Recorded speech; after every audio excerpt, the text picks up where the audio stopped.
The Red Sox are actually unbeaten in their last 15 series against the Braves. Dave O'Brien alongside Jerry Remy, Dennis Eckersley, and Garen Austin. And Rem, the Sox fell in Game 1, but Alex Verdugo continues to impress. Well, since opening day, he's been very consistent, very steady for the Red Sox and playing great baseball. In the ball game last night, he had 3 doubles. We'll take a look at one of those, but he is gotten used to using the opposite field here at Fenway Park and calling it his friend. He's also made some great base running plays, and here's one right here with the third baseman coming in, goes right behind him, gets to third base with less than 2 outs. And in the outfield, over the past weekend, picked up assist number 7 on the season as he stopped, very quickly cut through a strike to home plate to cut down a runner. 7 assists on the season for Verdugo, playing great baseball. Heck, now lately the bullpen has been keeping the Red Sox in games anyway, led by an unlikely right-hander. Yeah, Phillips Valdez.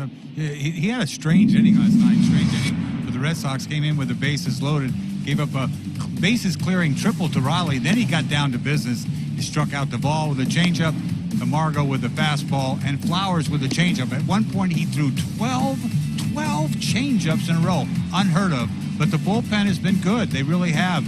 The last 3 games, 16 innings. You see the 2-0, good ERA. But Valdez has had the great season.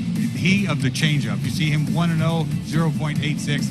28-year-old rookie. I mean, he's really dazzled from the bullpen. We'll see where the bullpen goes from here tonight. The Sox promoted Jairo Munoz today, the 20th Red Sox player to make his debut for Boston. That'll happen tonight against the Atlanta Braves. It's Game 2 from Fenway. Coming up, 20 Subaru Ascent featuring all-wheel drive. DCU, Digital Federal Credit Union. BuyAToyota.com, Toyota's website for deals. Berkshire Bank, all wallets welcome. And by William Ravis, the official real estate company of the Boston Red Sox. Those are the Red Sox scholars with the best seats in the house. And they earned them. Fenway tonight, Red Sox and the Atlanta Braves. Red Sox unbeaten in their last 4 series. And looking to split the first 2. One more left with the Braves, and then we're going to see a whole lot of the Toronto Blue Jays. 5 games, including a doubleheader on Friday.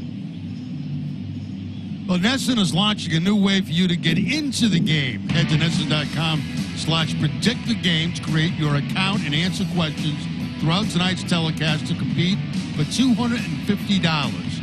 Free to play, free to win. See official rules online for details. I think the fans who tuned in last night had some fun with that, and all the many questions during the course of the game that you can weigh in on. Well, Anderson, the young right-hander who's 1-0 with a 1.50 ERA, is 22 years old. He will go for the Braves tonight. And speaking of terrific pitchers, and they think this guy will be, John Smoltz will be our guest, the Hall of Famer who played for both Atlanta and for the Red Sox. Smoltzy will be with us tonight in about an hour or so, and we'll talk about both of these ball clubs. Red Sox building for the future, and the Atlanta Braves trying to win the whole thing this year. They have a very, very good ball club. Do they have enough starting pitching? Did they do enough to put themselves in a good position to win in October? Well, we'll talk with Smoltzy about that. Of course, he's a national baseball analyst as well. Well, here's a look at the starting lineup for the Atlanta Braves. Dansby Swanson at the very top. He'll be followed by Freeman, Ozuna, and Markakis. Darno is the catcher. Riley at third. Duvall, the right fielder, has 5 home runs. Camargo is at second base. Inciarte is the center fielder. Taking on the Red Sox starting pitcher presented by PNC Bank, helping to make banking easier. Ryan Weber gets another nod. Yeah, he gets another chance because he's thrown the ball so well out of the bullpen, so he'll make his 4th start. He deserves it. And the Red Sox defense, they've made 26 errors in 35 games. Rafael Devers will be at third base. Xander Bogaerts the shortstop. Jonathan Arauz at second base, and Michael Chavis the first baseman. Left to right, Zue Lin, Jackie Bradley Jr., and Alex Verdugo, with Christian Vasquez doing the catching for Weber.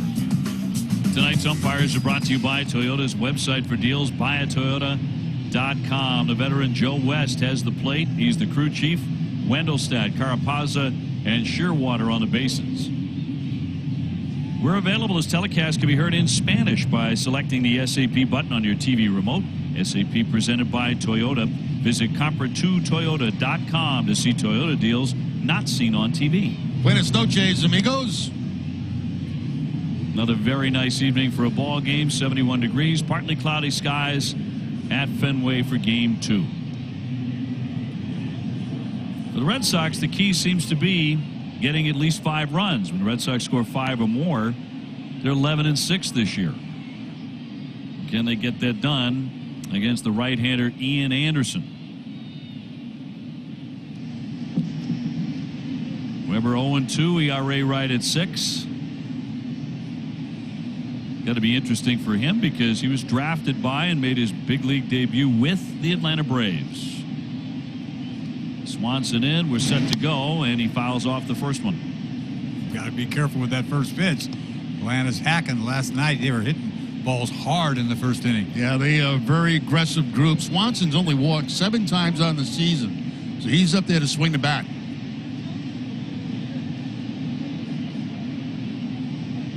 He's batting .301 with some power, 5 home runs. You know, Weber's got another shot at this starting rotation because he did pitch so well out of the bullpen. You really have to give him credit. Whatever they wanted him to do. One time he pitched a 6-inning stint out of the bullpen. You know, the weird problem with him as a starter, as everybody knows by now, is not throwing enough strikes. He was walking a lot of guys. And he simply cannot afford to do that. Crack toward third. Nice bouncer there for Rafael Devers, and one away.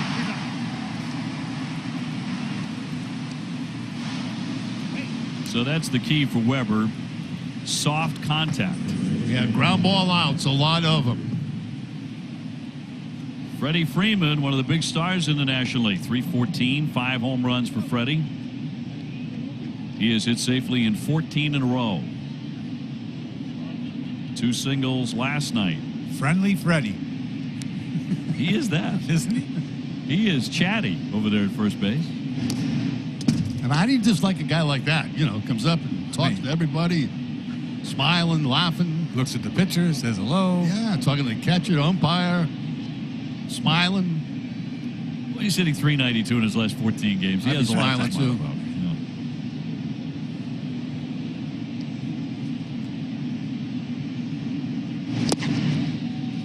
Looked like a changeup to me.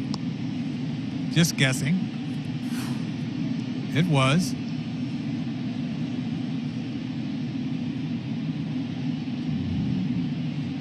You guys both made the point last night. He is so comfortable right now in the batter's box. Freeman has walked 12 times in the last 12 games, and you know, we saw him lay off some really close pitches. He's one of the few guys in the league that has more walks than strikeouts. 25 walks, 23 strikeouts. There's the shift on him. Ozuna on deck, just getting started.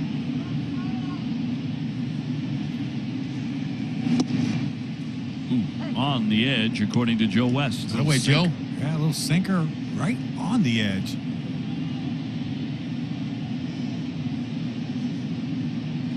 How are you going to put him away?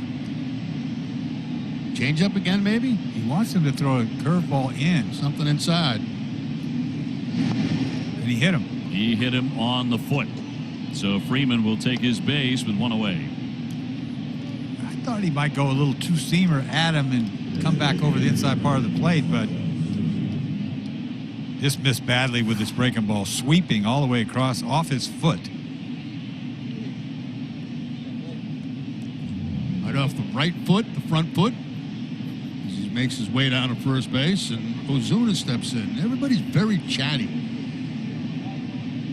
I would say that the Braves are an unusually friendly group. Yeah. And they know they have a really good ball club. They're 20-14 coming in. That one torched. High fly ball deep to left and kissed that one goodbye. Ozuna does not wait around. That's his 9th home run of the season. That makes it 2-0 Atlanta. How he kept this ball fair is beyond me. This sinker was coming right at him, and he pulled his hands in and hit the ball out of the ballpark. I mean, I know he loves to swing the bat. You got to be careful first pitch, but watch where this pitch comes. It's coming in on him. A little sinkage. Look at that. Follows him in, pulls his hands in, gets the barrel to it. That's really on the line of the batter's box right there, and somehow he's able to keep this ball fair and take it out of the ballpark. He's faced Weber 3 times now. He's 3 for 3 against him, this being his first home run. This might have been the most animated home run trot I've ever seen. I mean, he was zigzagging out there. He was cutting like a running back. I mean, you never see that. He had a great time. Sends up Nick Markakis. So as soon as another one of those guys who's having a lot of fun. I was going to say, be careful. This guy is in swing mode. It's all he's done here. Last night, swung at every pitch. He's hit 9 home runs. Markakis batting .368 and just a little low. He's reached base 4 times in consecutive games for the 4th time in his career. So at 37, still playing at a very high level. On the edge says Cowboy Joe West. Now that'll be a help if Weber can get that pitch against left-handed hitters. .291 for Markakis in his career at Fenway. A lot of games here in his days with the Baltimore Orioles, of course. Time for State Farm's great performance. Nick Markakis ranking among active players coming into play tonight. 509 doubles, more than the great Babe Ruth. It's impressive.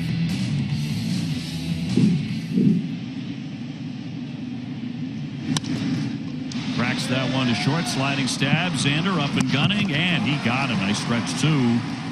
Out number 2. A beautiful play there by Bogaerts, going to his right. Has to somehow stop himself as he starts to slide on that outfield grass. Up in the quick release.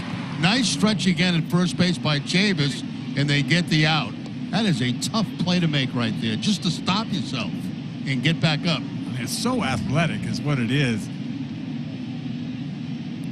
The easiest part of that was just to catch the ball. Yes. The tough part came after.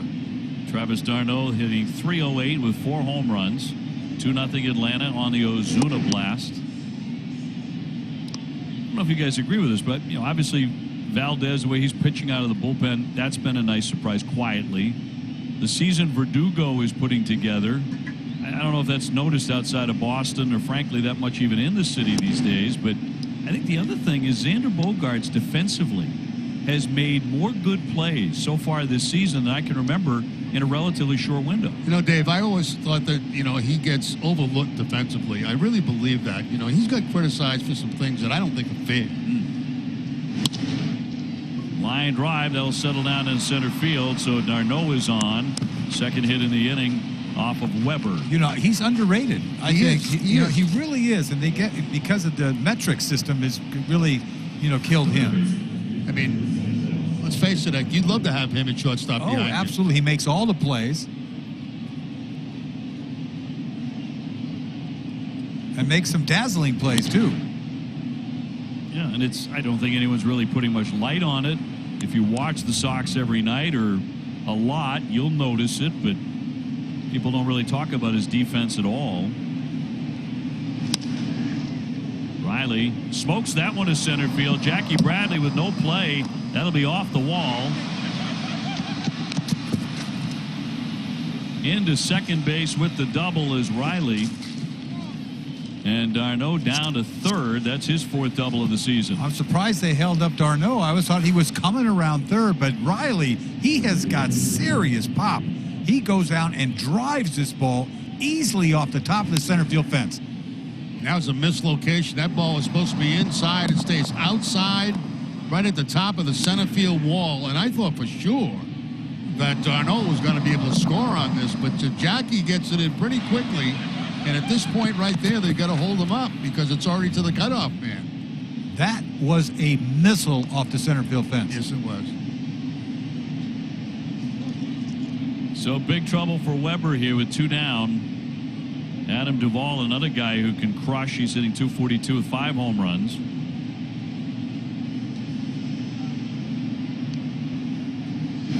Hit a Big home run last night, totally out of Fenway, and an exit velocity of 109.2. Boy, this starting thing for Weber just hasn't been his cup of tea. You might as well, you think about putting an opener in there for the first inning and bring Weber in after that. Right.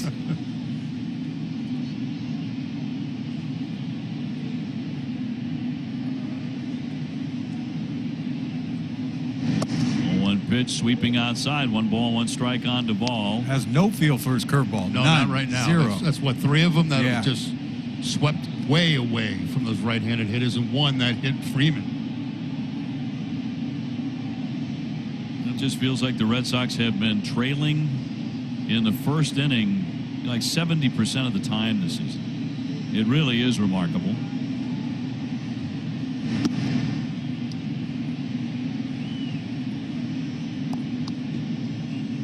Two balls and a strike on Duvall. Camargo would hit next if given the opportunity for Atlanta. They're trying to build a big inning. Starters averaging only 3.9 innings per start. No team in history has averaged fewer than 4 per start.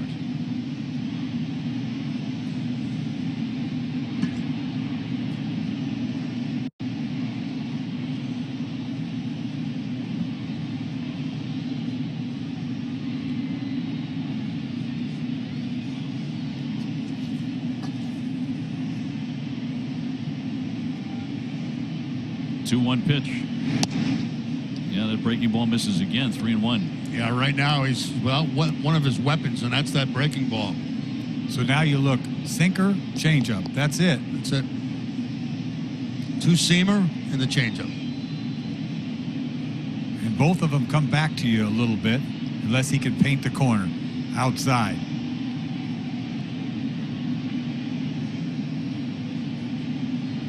Hitters count for Duvall. Ooh, got a pitch to hit, too. Well, he jumped on it and ended up being a changeup. Changeup at 83 miles an hour. Good pitch in that situation, really, when you can't get your breaking ball over. Hitters count, go to the off-speed pitch. Got to swing and a miss. Might as well throw another one. Maybe he'll ground out somewhere. I saw a wiggle in there somewhere. High pop-up into center field for Jackie Bradley Jr. And that'll do it for Atlanta, but they do get 2.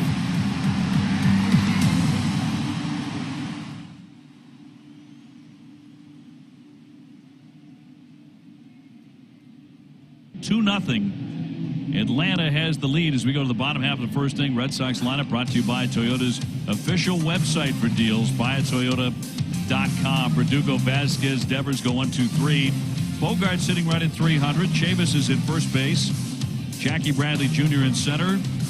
Jairo Munoz just up. He's the DH. Sue Lin in left. Arauz at second. Taking on a right-hander, Ian Anderson, 1-0, a 150. Yeah, #1 prospect. He had a great outing last time against the Yankees. Gave up 1 hit in 6 innings. He's supposed to be the real deal, this guy. Funky changeup. And the defense tonight for the Braves. They've made 20 errors in 34 games. Riley will be at third base. Swanson, the shortstop. Camargo at second and Freeman at first. Left to right, Markakis and Inciarte and Duvall in right field. Darno doing the catching for Anderson. Alex Verdugo ripped 3 doubles last night. And the Red Sox lost. He was 3 for 4. Right over the top. Like the pitching machine again. Yeah, another pitching machine. He's got some hair, though. Alex batting .306, 5 home runs, and it's 0-2. Supposed to have a great changeup. I'm waiting for it. 22 years old, 6'3", about 185 pounds.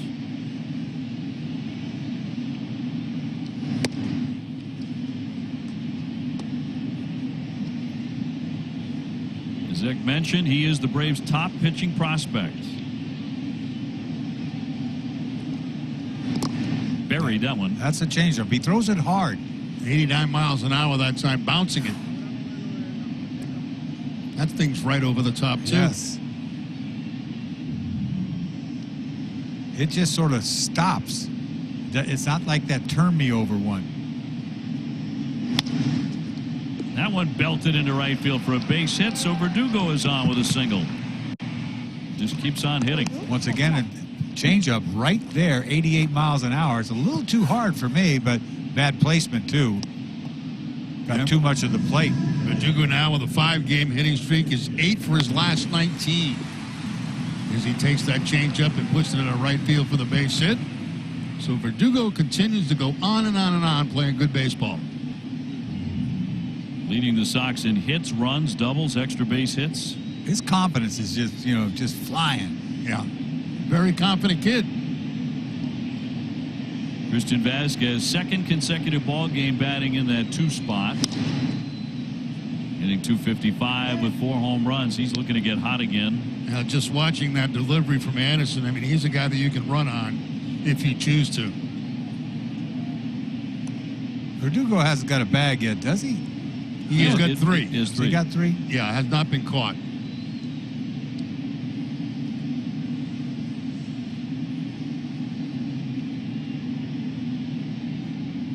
Not running here.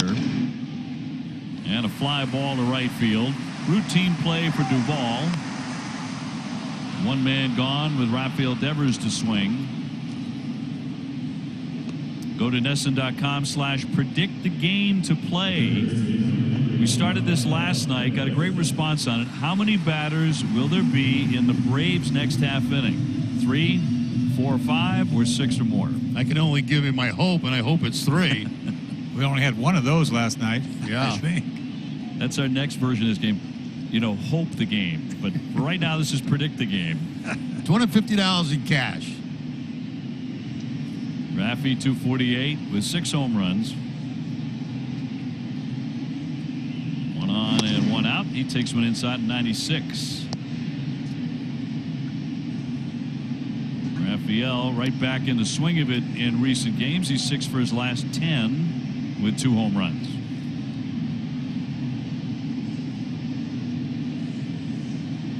And a 1-0 from Anderson. Went down on the knee and fouled it away. We had a good cut at that changeup. See how hard that changeup is? Yeah, 87 miles an hour. And it comes out of the same slot as his fastball right over the top. Didn't dip very much, but just stayed at the bottom of the zone. And down to 1 knee goes Devers.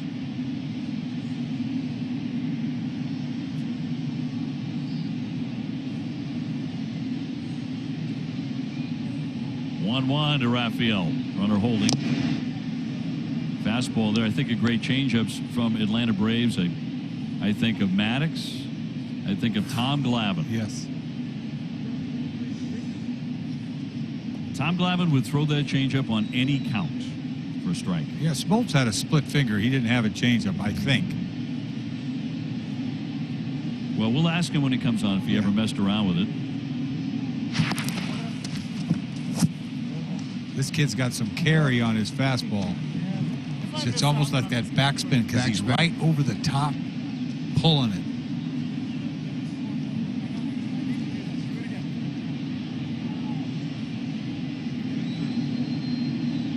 Bogart's on deck. Now the 1-2 to Devers. That was center cut, and he hits a high pop up into left field. Markakis waiting all night on that one. 2 down. Time for your T-Mobile ticket to the game. More notes on Anderson now. Major League debut Wednesday against the Yankees. 6 innings, only 1 hit. He took a no-no into the 6th inning in his Major League debut. 2019 Phil Niekro Award winner for the top pitcher in the Braves minor leagues. That should go to a knuckleball guy. Really? Yeah, really. And Nuxie was a great pitcher. Great competitor. Xander hitting right at 300, 8 home runs to lead the ball club. This might be his curveball, the first curveball he's thrown tonight. Straight in the dirt. Bogarts with a 4-game hitting streak, 7 out of 16. And a really really nice series against Washington, a series the Red Sox won 2-1. Couple tape measure shots.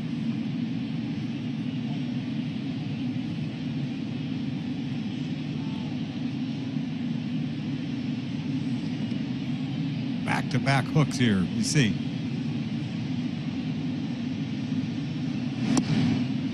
And that one a strike. Well, I guess we've seen all those pitches now. His fastball, his curveball, his changeup. Right at the bottom of the strike zone that time.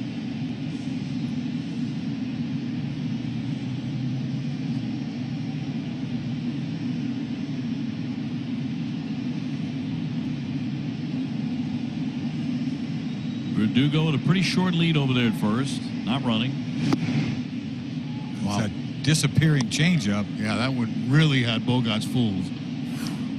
After the curveball, he comes back with the changeup, off-speed pitches back-to-back. And you don't see Xander take swings like that where he's that off balance. That's all I heard about this kid. We had the great changeup. Throws hard, too. I like his curve. Back to that changeup. It's a punch-out pitch. Just his second major league start. And swung on and missed. He went right back to it and fanned him. One man left.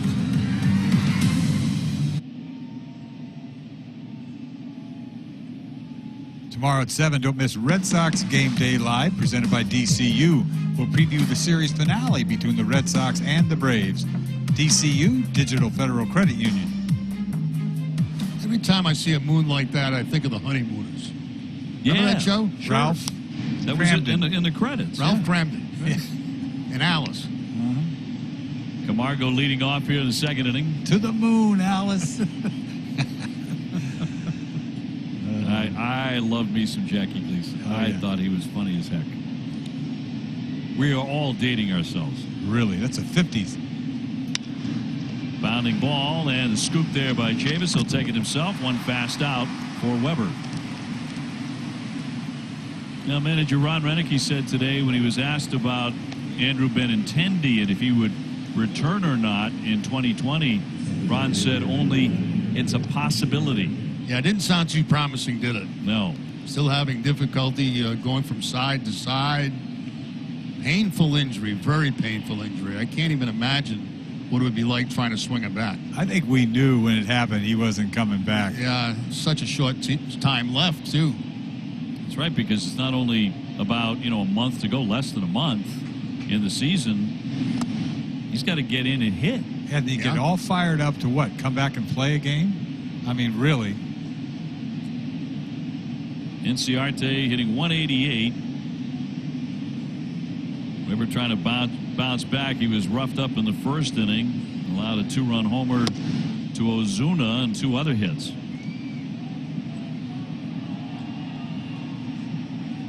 He's got 2 pitches right now. Sinker changeup, basically.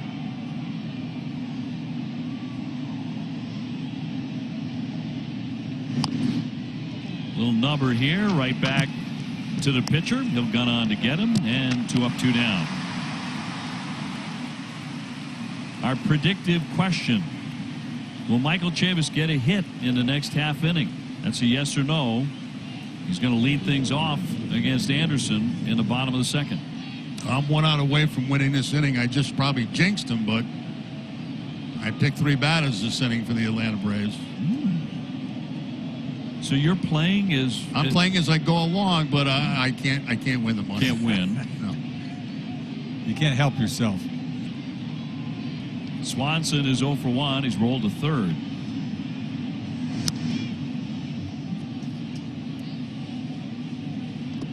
Boy, his go-to pitch has been that changeup.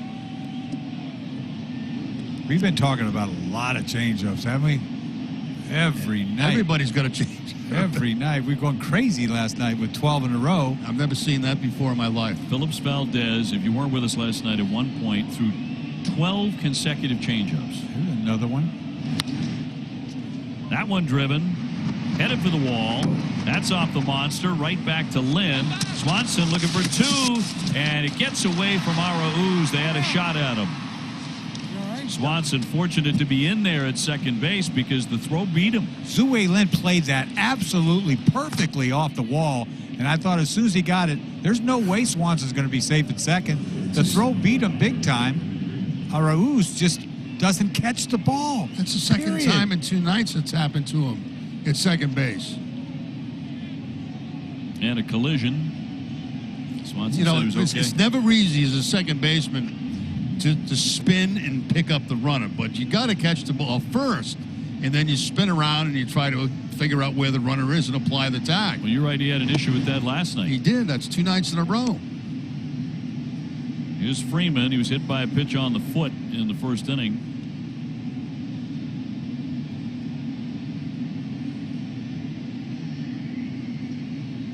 But to take nothing away from the effort by Zue Lin, it's going to be popped up very high.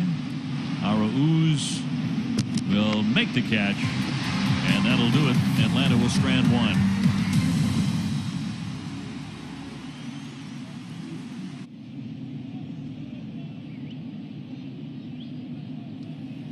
Braves leading the Sox here 2-0. We go to the bottom of the second. Chavis, Bradley, and a new member of the Red Sox, Jairo Munoz, who's the DH tonight. Just brought to the big club today. Chavis 217, 2 home runs. Been a rough go of it from Michael with 31 Ks and 69 at bats. He's only walked 3 times this season. Run into this changeup right here, maybe. Soft ground ball. Riley up and over. 1 man gone.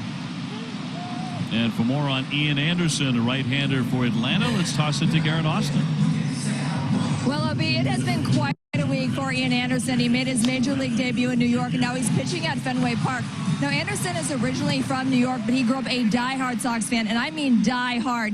And he said it was unbelievable walking into Fenway Park, and he was hoping that he would get the opportunity to sign his name in the Green Monster. He said the only disappointing thing about this is that his family, who got him into the Sox, won't be able to be here. And he said even though his dad is probably cheering on the Braves, a little bit of that Sox fan is probably coming out tonight, guys. And I did have the opportunity to ask him who his favorite players were growing up. He said David Ortiz, Dustin Pedroia, and his favorite pitcher, Josh Beckett. He said he loved watching him pitch when he was a kid. So, guys, second big league start at the ballpark he grew up coming to, grew up idolizing. Pretty special experience for Anderson. I would say that he is off to some start because as a Sox fan growing up, his first start was against the Yankees. Yeah. He beats the Yankees. He no-hits them into the 6th inning. And the next one is at Fenway. That's pretty cool, isn't it? Somebody who grew up a Red Sox fan, family. You can tell right away that he's ready. This kid is ready. Yeah. He was all smiles, before the game. Yeah, we were watching his warm-up out in the bullpen, and he was as loosey-goosey as anybody you've ever seen, like he had won 200 games already. Jairo Munoz, just selected to the Red Sox active roster before the game, signed as a minor league free agent in March. Nice play by Riley to snag that at third. And the tag got him. 1, 2, 3. Go the Red Sox here in the second inning.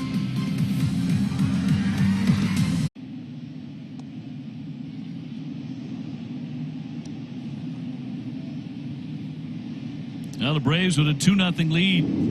StatCast is powered by Google Cloud. A 2-run home run back in the first inning from Ozuna. That gets out of the ballpark at 99.8 miles an hour. Projected distance of 401. He's loving every minute of it. Stumbles coming out of the box. Bogart's plenty of time. So that's a fast out, one away in the third. I think he swung at every pitch he's seen come up there the last 2 nights. Thou shalt not pass. Never. The Big Bear, they call him. He's had some very good seasons. 2-time All-Star. Here's Nick Markakis. He's 0 for 1. A tapper to short.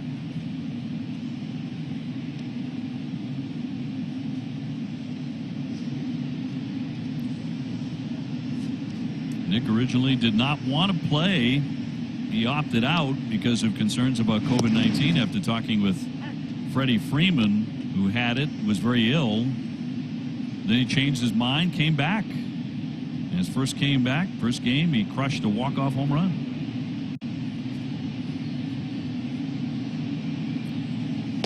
And he will take one in there for a strike.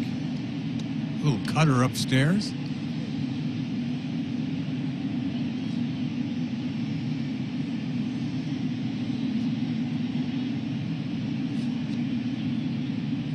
Two strikes. Red Sox going to the big shift.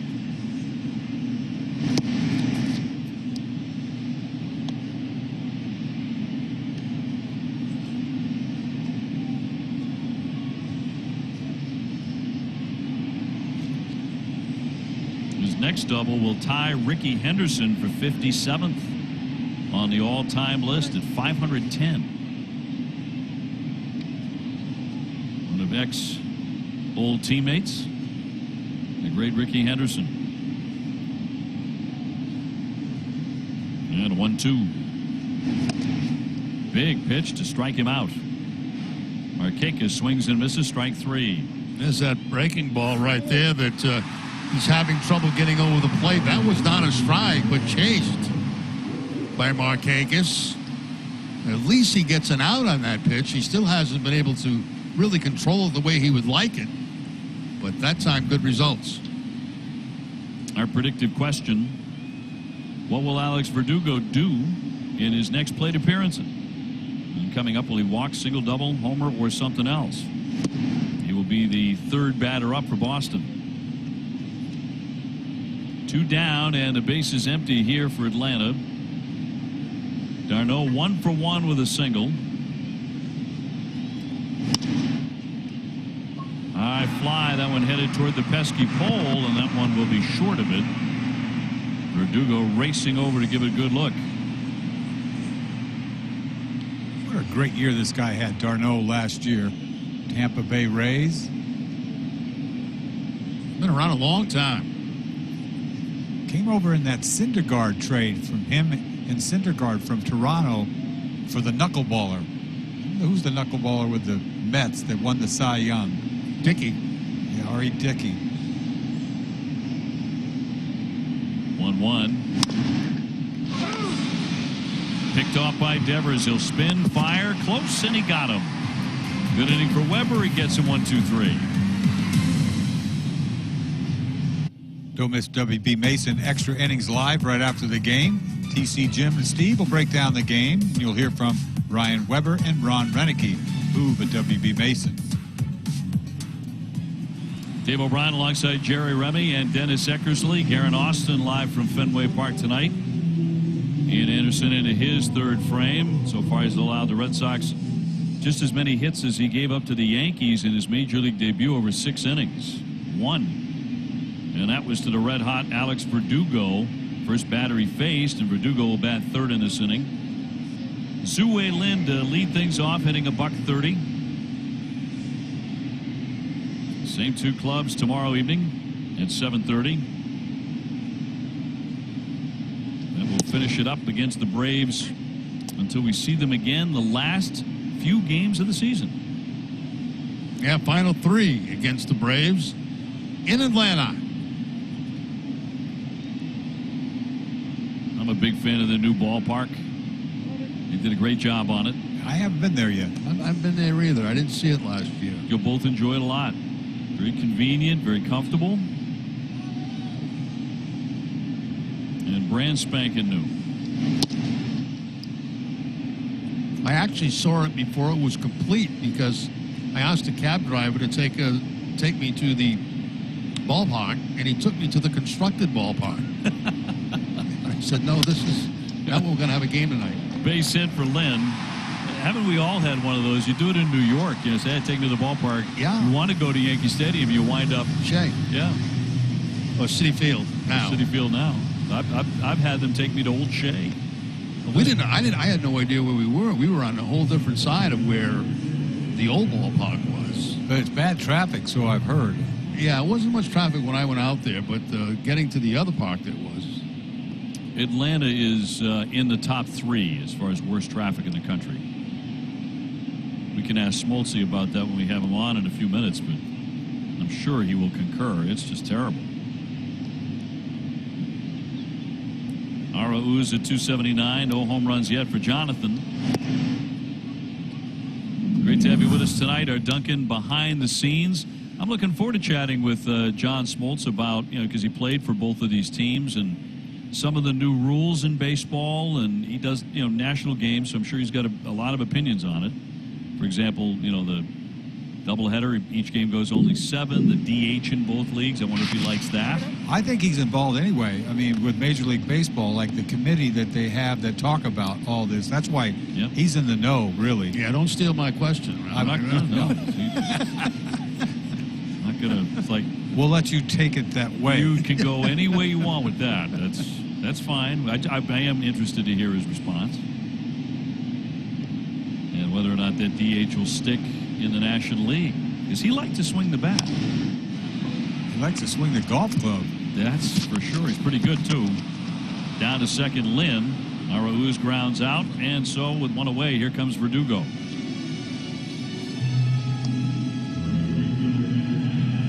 Time for stats with Lowe's major leaguers in the category of doubles. And he has a dozen right now. Santander continues to really hit the ball well. 13 doubles for Baltimore.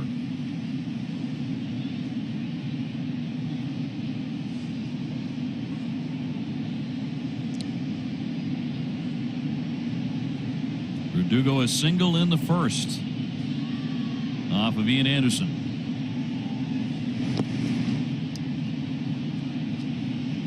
Zue Lin on at second. Red Sox trying to get their first run of the ball game. Batting average continues to rise very quickly for Verdugo. He's also scored 14 runs in his last 12 games.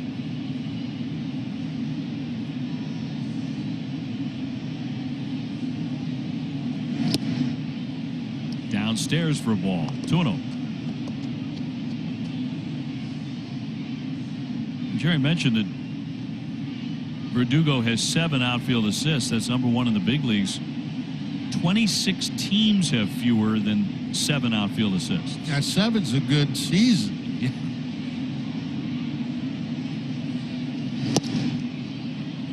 Boy, that has some carry on. Good swing. That ball jumped late. See that spin? It just stays right there.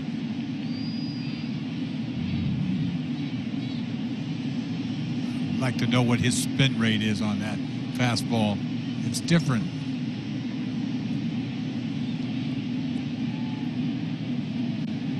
Lynn off second. Ground ball, another base hit into center field. Zue Lin rounding. He scores easily. Verdugo now 2 for 2. Give him 13 RBIs, and the Red Sox trail by 1. All you can say about Verdugo is he hits the ball all over the place. He really just does. Fastball right down the middle. Hard ground ball. No one's home. He can lift it when he has to. He can hit ground balls for base hits. Uses the whole field. He is a nice player. He really is. He does a lot of things well.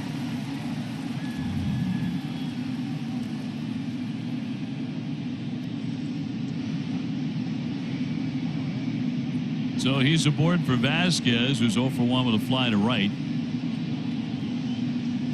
Verdugo with, he wears the mask. And he has that fancy oven mitt on, with the gold look. So there's a bit of a superhero vibe here with him. Yeah, he's not bashful. Oh, he's not. Where did he get that gold mitt? I don't know. They make it special for him? Had to. He likes the gold. Bryce Harper does too. Bryce Harper was swinging a gold belt the other day. There's a lot to these unis they put on today. A lot that goes into it. Well, if you're a first base coach in the game today, you've got to have real big pockets. You got to be able to carry a lot of stuff, because when they get out of first base, a lot of stuff comes off. Shin guards, elbow pads, shoulder pads. Yeah. Just give him a basket. Little throw over here.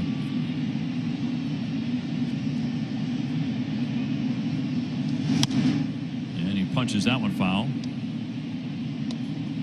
So 0-2 on Christian Vasquez. Rafael Devers on deck. 2-1 Atlanta. Red Sox trying to even up the series.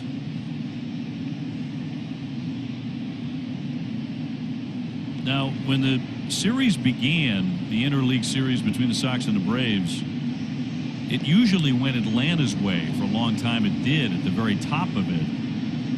That has not been the case in recent years. Did he hold up? No, he went strike 3. Just couldn't hold up on that curveball in the dirt. Swung out of his hand. Ball was never a strike. First one that I believe that Vasquez saw tonight and just didn't pick it up well at all. The Red Sox were 11-22 against the Braves until 2004. Since then, the Red Sox are 29-11 against them. And as mentioned, they are unbeaten in their last 15 series against the Braves. So tonight, if the Braves win, they take this first series of the year, regardless of tomorrow. Rafael 0 for 1. He goes down. Ball 1. I don't know if that ball was that close, but he got out of the way. No, you know, he had so much momentum going toward the plate that even a pitch like that he can lose his balance.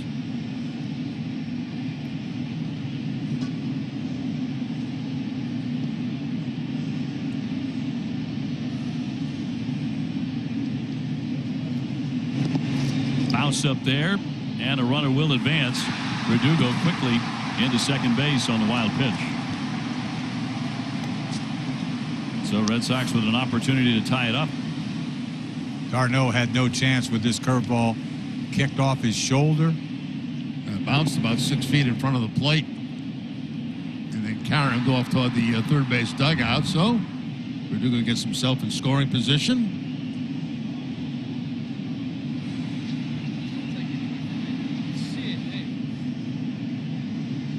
2-0 pitch. Too low.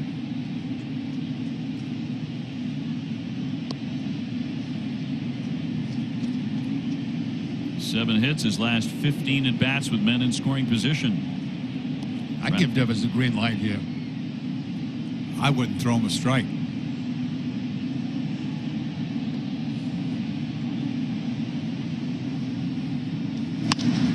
He did, and he rakes it into right field. Here comes Verdugo. Duvall throwing home. It's up the line, and the Red Sox have tied it and scampering into second. Rafael Devers. Green lighted on 3-0. It paid off. A 2-2 game. Tell you what, he is ready to hit, and this fastball is right down Broadway, and he smokes it. Yeah, with his changeup and his curveball, if you know you're going to get a fastball, which you're probably going to get, 3-0. And the way that Devers has been swinging the bat, let it fly. What do the Red Sox have to lose? I mean, put the green light on, let him go. And Verdugo coming around third base, he'll score. Tie ball game. And Devers picking up second base on the throw to the plate. So now Bogaerts could drive him in, put Boston in front. He is 0 for 1 with a strikeout tonight. And that's strike 1. So the Sox with 3 singles in this inning. And reaching young Ian Anderson for the first time.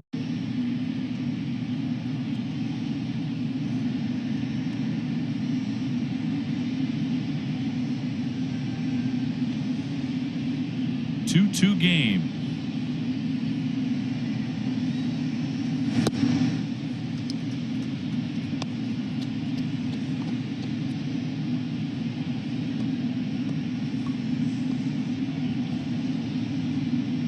Zhu-Wei Lin got this mini rally going with a base hit. Verdugo with a single. Now Rafael Devers with a 3-0 base hit to score another run.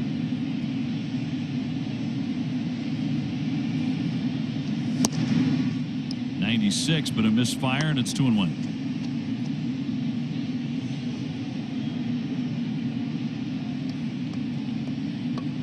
Red Sox in the midst of a 10-day, 11-game homestand against Washington, Atlanta, and Toronto.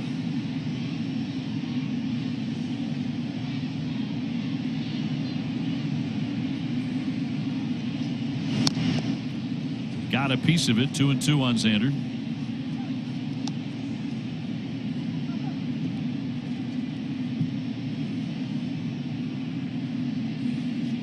Last 12 games, Bogart's hitting .370.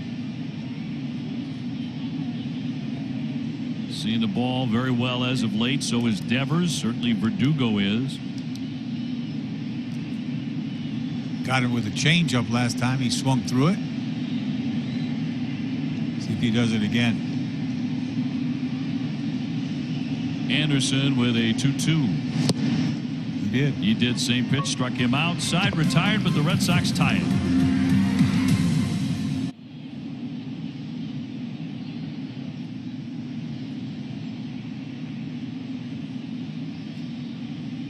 The Red Sox battling back. They have tied Atlanta 2-2 as we bring in the top half of the fourth inning at Fenway, and very happy to bring in the National Baseball Hall of Famer, the great John Smoltz, to talk about a lot of different subjects, the Atlanta Braves and their pitching and all of that. Smoltzy, first of all, thanks for joining us. Great to have you with us.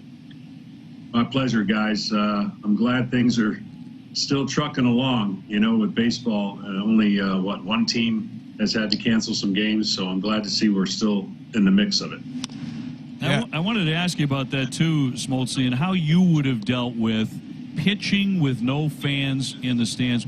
What kind of a difference would it have made in your days when you were on the hill? Well, in my early days, I would have been miserable. I had too many thoughts on my head anyway. So if you had no noise and clicking and all the different things, I would have been miserable. I like structure. I like everything being the way it is, and I miss the fans. So I would have struggled personality-wise because I would have wanted to engage. Obviously, I love pitching with the adrenaline, the emotion. I would have learned how to do it. The act of pitching wouldn't have bothered me as far as making each game important. But, wow, this is not as easy. For people who are sitting at home, fans of baseball don't realize what these players are going through, and it's not for everybody. It's really not. I mean, there are guys who, like myself, who love structure, like to know when they're doing things, how to do things. And this would have been difficult for me. Yeah, Smoltzy, we're playing Atlanta right now, and I know you're in the know with Atlanta. You played there for so many years, but they didn't make a move, starting pitching-wise during this trade deadline, which was kind of surprising. And how do you see this? Do they have enough starting pitching? I want to take your take on these kids, too. We saw Fried last night. We got Anderson tonight. Do they have enough? And how do you like those kids? Yeah, well, I love the kids. It's, they got to develop. Look, Atlanta has been accumulating a lot of talent for a long time, but they haven't had enough development from the pitching standpoint. In other words, you look at our run was simply because our starting pitching staff stayed healthy and carried the run for 14 years. I like Wright a lot. I think his identity's a little confused. Today's style, Eck, is just so different than when we were used to. You either have it or you don't, and you get bounced around. And if you get bounced around and you don't have the right mindset, you could lose a pitcher. You could lose a great pitcher. Ian Anderson has a good makeup and a good three-pitch mix. And I think that Max Fried, the patience that they've shown to allow him to keep throwing the baseball, that's the key. You got to let these guys pitch and learn. And, I know it's what have you done for me lately, and we need instant access. But do they have enough? They have enough to get in the mix. I don't know if they don't get somebody else hot, if they have enough to make a long run. Their bullpen's outstanding. And so I'm sure they're going to be heavily dependent upon their bullpen this year if they are to make the long run. Well, John, I got a couple of questions on the rules for this year, the changes because of the COVID situation. And just want to get your feelings on a couple, whether they're going to stay or not, in your opinion. And then the first one would be the extra innings, which I kind of find a little bit exciting.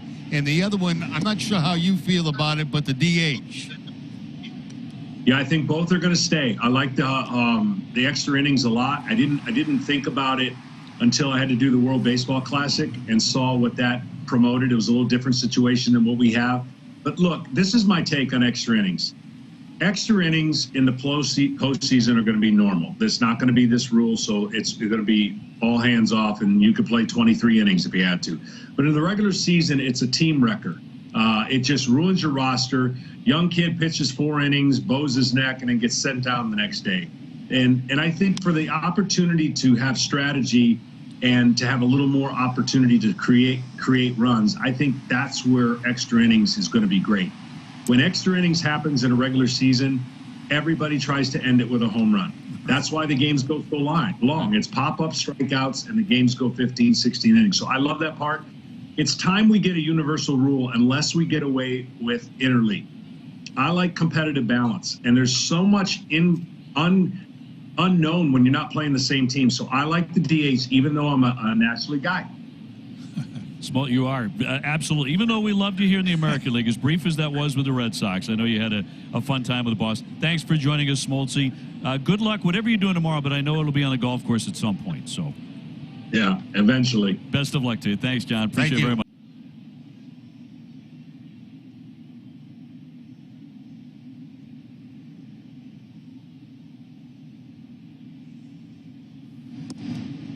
And back for the bottom half of inning number 4. We're all tied up here 2-2, each side with 4 hits. Our thanks to John Smoltz for joining us tonight. I believe Smoltz said he was in New Jersey, so must be getting ready for an MLB appearance. That one going to be driven into left field, but Markakis will make the catch, and Chavis is 0 for 2. You know, there's such an aura about, you know, the Braves when they had John Smoltz, Maddox, and Glavine. It's something you'll never forget. Baseball fans will never forget that. You know, I mean, you have rotation like that. They had such a great run. He knows, like 14 years. He talked about it. I mean, Bobby Cox, I mean, they had just one guy after another, but the pitching staff did it all. It was amazing. You know, they only won 1 World Series. That's the thing. After all those championships, only 1 World Series. Yeah, which is hard to believe. And very competitive with each other from what things I've heard. Yes, that was very true. I was with a couple of those guys at the very beginning of their career because my first job was in Atlanta as a young broadcaster. I saw Smoltz come up and I saw Tom Glavine come up, and they were incredibly competitive. And then Maddox was even worse. You know, like he was like Michael Jordan kind of competitive. And all you guys are competitive. Those guys were. But, you know, none of them were great right away. And that's when he was talking about these kids. You got to let them pitch. And that's what he's talking about. All 3 of those guys weren't great. I played with Maddox when he was young. When he was 20, you know, it took him a couple of years. And Glavine was the same way. Had an ugly year there. Lost 17 games. And so did Smoltz, right? Did, yeah. And then next thing you know, there they are. Jackie Bradley fouls that one off. 1 away here in the 4th. But, you know, there are certain things in this game that you just don't forget. You know, just don't forget them. And that trio, it'll be one that you just never forget for the Atlanta Braves. All 3 of them in Cooperstown. 2 of them won over 300 games. Smoltzy won over 200 with a ton of saves. He'll be in there for strike 3. Jackie Bradley will debate it. Take a look. Looked like a high fastball. Gets to the top of the zone. Didn't move it. I think it's a pretty good pitch. That quadrant again, Jerry. That upper left quadrant. You know who does not want to hear about the quadrant right now is Jackie Bradley Jr. No. He does not. No. 2 down. For Munoz, who's 0 for 1. He's grounded out to third. 2-2 in the 4th.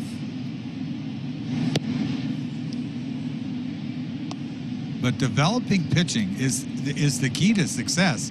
It's something that the Red Sox have had a tough time with. Can't remember the last 2 guys, Buchholz and Lester. That's about it, right? There you go. And that has to change. Yes. And my prediction is that will change. Yes, I believe that's exactly why Chaim Bloom is here. Fouled away, and down goes Munoz. Shot off his leg. The change-up. Did it get the shin pad? I guess it didn't really matter, does it? It did, just the top of it, but down he goes. Munoz coming into play tonight had appeared in almost 200 major league games, all with the St. Louis Cardinals, hitting .273 with 10 home runs and about 500 at bats. He's played a lot of different positions, most of them at short. Most of the games he's played at short, some at second, some at third, and all 3 spots in the outfield. You know, just stay on that subject for a while. You're part of it. And for someone like me to be able to go to the Hall of Fame and just watch those guys, you know, all you guys get together as a group, listen to the stories, the best that ever played the game, I would pay big money to do that, you know, because that's a special bond. The best of the best that ever played the game of baseball. Yeah, it's really surreal, to be honest with you. Yeah. It just is. Yank, that's a fair ball down the line. It's going to keep on rolling to the corner, all the way to the base of the monster, and Munoz into second base, so that leg will feel a lot better after that double. It's a curveball he hit down the line there, I believe. Yes, it is. A little curveball. Yep, right down that third base line. Topspin job. And he's running okay as he goes into second base after getting knocked down on that foul ball. Nice effort there by Riley at third base, but he can't knock it down. And who knows? He was thinking of 3, but remember now, you're in Fenway. There are no triples down that left field line. That wall gets in the way. Now Zhu Lin with a single and scored a run is only at bat tonight. Just to finish that thought, Eck, if Rem and I pooled our resources and we did come up with some big money, could we get in just to listen in a little bit? I'm telling you. Up at Cooperstown when you guys are together? That's probably the most special part of the whole experience is the last night, you know, and the inductees come and they're nervous. And these guys are great players, and I've seen so many great players come into that room. They're going to get their ring, and they're with everybody having dinner, and the commissioner's going to give them the ring, and they are so nervous, and then everybody just hoots on them. You know what I mean? Yeah. It's like you're a kid again. But, I mean, it's a special moment. I mean, you have to pinch yourself to be in that room. You really do. Without question. I think that anybody that plays this game at the Major League level has to pinch themselves, but when you get to that level, that is totally different. You never really get used to it. And you've got to be a great baseball player to play in the major leagues, but when you're talking about the absolute best of the best who ever played the game, and you walk into that room and they're there, all the living Hall of Famers looking back at you like, welcome to the club. Well, I know, like we talked about Sandy Koufax, and we talked about this and that. Next thing you know, you're having dinner with him, and you're just one of the guys, and you can never really get used to that. Yeah. You just don't. I can imagine. Arauz on deck. We're tied 2-2. But I've never missed one, and I never will if I have anything to do with it. Now this year is the first one. Next year will be really special, won't it? Cut on and missed for a strike 3. Retiring the side. Red Sox will leave 1.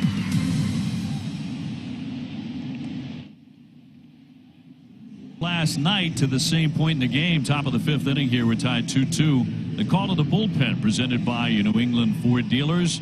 Red Sox to make a change.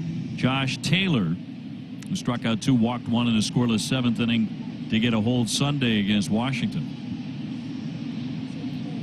Ryan Weber, nice job bouncing back after a rocky first inning. Really. I mean, it was trouble for him trying to get out of that first inning. Yeah, he didn't really have his breaking ball tonight, but he relied on that fastball, a changeup, and a cutter. So he wound up going 4, 2 runs, 4 hits, no decision. Inciarte takes a fastball for a strike.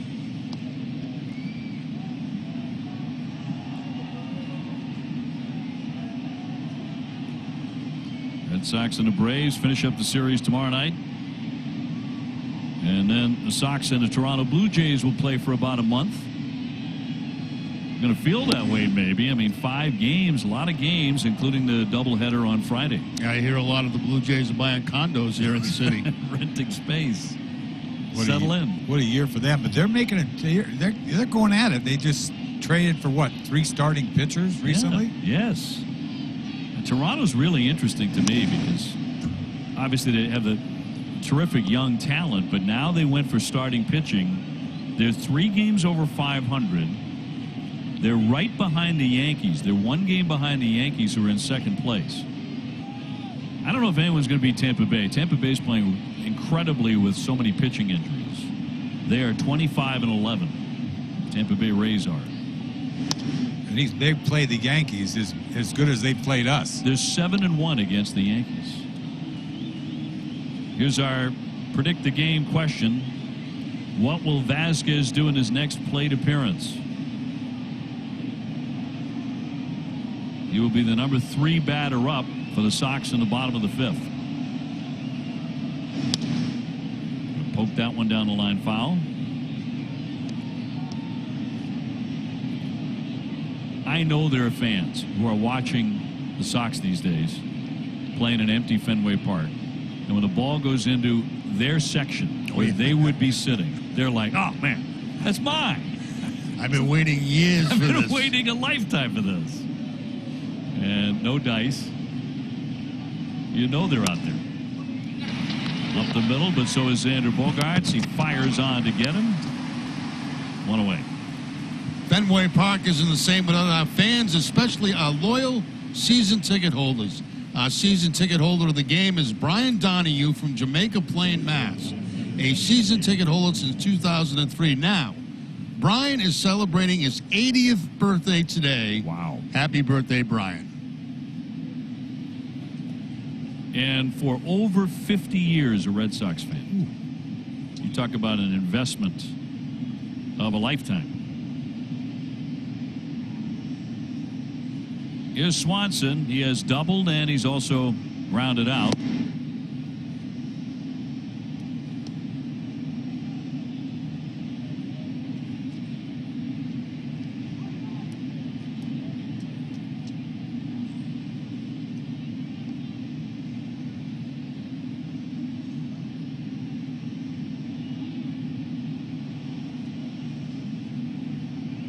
And the 0-1 up top.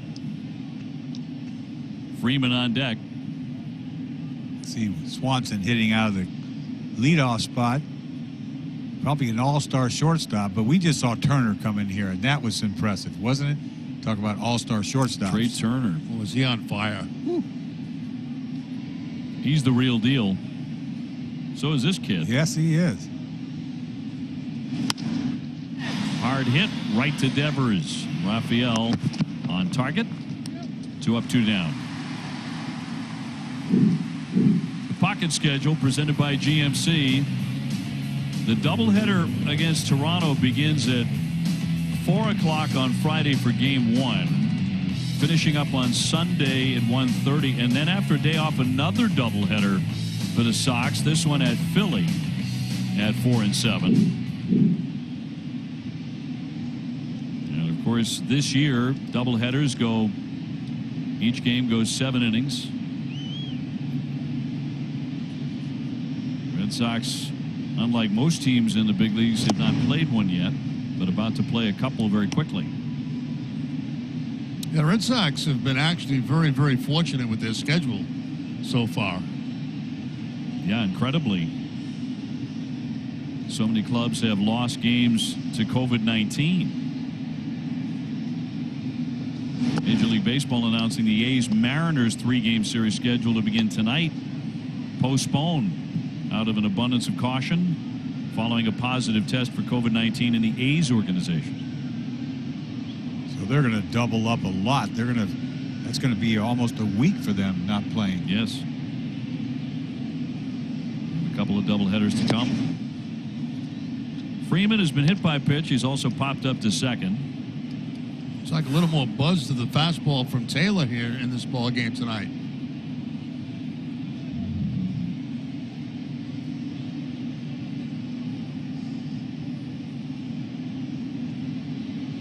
One, 2 on the way.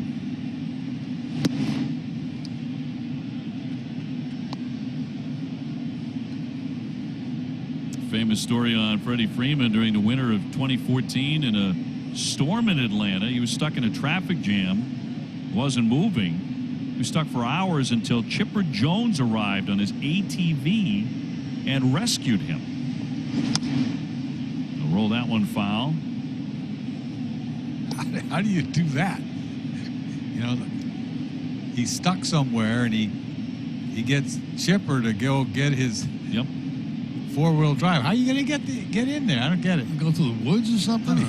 I think it might have been on the highway. Yeah, but still. Chipper said, "You stay right where you are. I'll come get you on my ATV." And then the Braves had a Chipper rescues Freddie bobblehead night. That'll be outside for a ball. And driving in the snow is not for everybody. I think he's got a snowmobile or something. He comes in there. Especially down in Atlanta. Yeah. And Freddie's a Californian. He was stuck for more than 5 hours before Chipper came to his rescue. He walked him. So Freeman on for the second time. The 2-out walk in front of Ozuna, who was a lot of trouble in the first inning as he crushed a 2-run homer and then had one of the more fascinating romps around the bases you're ever going to see. I don't know if anybody will ever see it again, but he did it at every base. He did something weird. He did. Zigzagging. Heads up. He's swinging the bat. Yeah, he's seen, what, 2 pitches tonight? Yep. Home run and a ground to short. Marcell Ozuna, 9 home runs. Yeah, he got that sinker in on him. He pulled his hands in and snapped it right out of here. And the home run was impressive, but the trot was even more impressive. I mean, look at that. Little zigzag here. He's going to get the third, do the same thing. Yes. Our high-strength steel play brought to you by New England Chevy dealers. Like a running back, making a move on a tackle. Yeah, he has a good time. He has fun.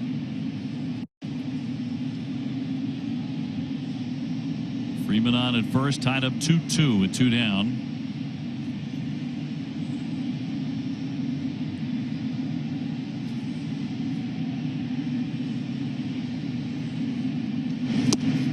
Tell you, the weirdest one I ever saw was Willie Montañez. Yes. Hit a home run here against us at Fenway Park. And he hit first base, and he went around me at second base, tagged second, went around the shortstop, tagged third, and then finally scored. He went behind us. I've never seen anything like it in my life. What was going on with it? Well, he got drilled the next time up. The home run trots, to me, there's some good ones. I think Reggie always had a great home run trot. He did. Yeah, he go He fast. put his shoulder down every base that he was coming to. It was special. You knew it was Reggie. Yeah. Leonard was the flap down guy. Yeah, there's all different kinds. Dave Parker used to go all the way to the first base dugout and shake hands with the opposing team and then come back. The 3-1 drops in a strike. I had never seen anything like that, and I'm standing there going, where is he going? Way behind me. And then he came back to tag the bag and went way behind the shortstop. Then he got smoked. And then he got nailed.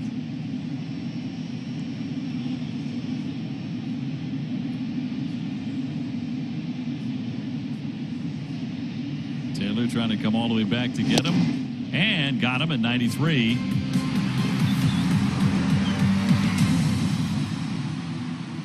Game coverage on NESN After Hours. We'll have an in-depth analysis of Game 2 of the Celtics Raptors playoff series. NESN After Hours is presented by People's United Bank. The technology is as helpful as the people. Halfway through tonight at Fenway, to the bottom of the 5th we go in a 2-2 tie. Sox and Atlanta. Arauz showing a bunt and takes one high. He's 0 for 1 with a grounded to second. He's the youngest member of the Red Sox. Turned 22 on August 3rd. He's also the only switch hitter on the roster.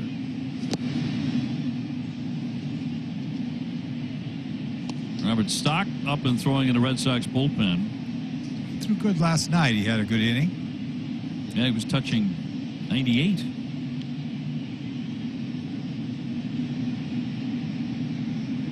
Alex Verdugo is 2 for 2 on deck. You may see that again. 1 and 2.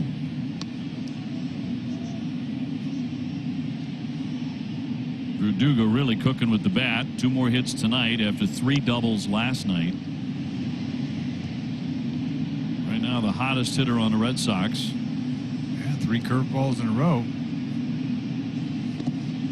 And went after that. Down he goes for strike 3. So our Ooze fans 0 for 2. Verdugo next. You're going to hit this curveball. You're going to try 3 times, same hack, misses badly. And why change pitches? I mean, you made him look bad on a first couple. You might as well throw him another one, make it worse, bounce it, swings at that. You're just not picking it up. No.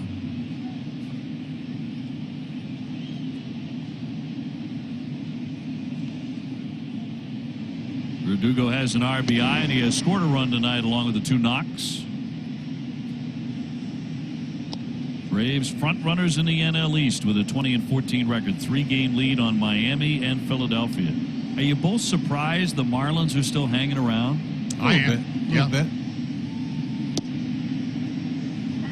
They're 15-15. They had to play all those road games, and they're 14-7 on the road. Yeah, that's pretty darn good.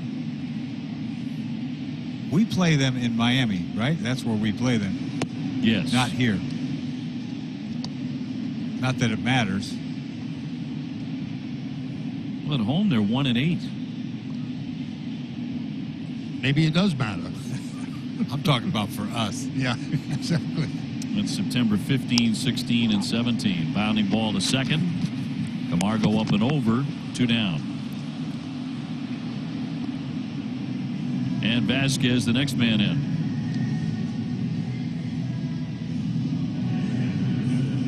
Tampa Bay up by 4.5 over the Yankees in the AL East. White Sox, Cleveland, and Minnesota have quite a battle going on in the Central. They're separated by 2.5 games. And the Oakland A's still up by 2.5 over Houston, although that has tightened up in the West.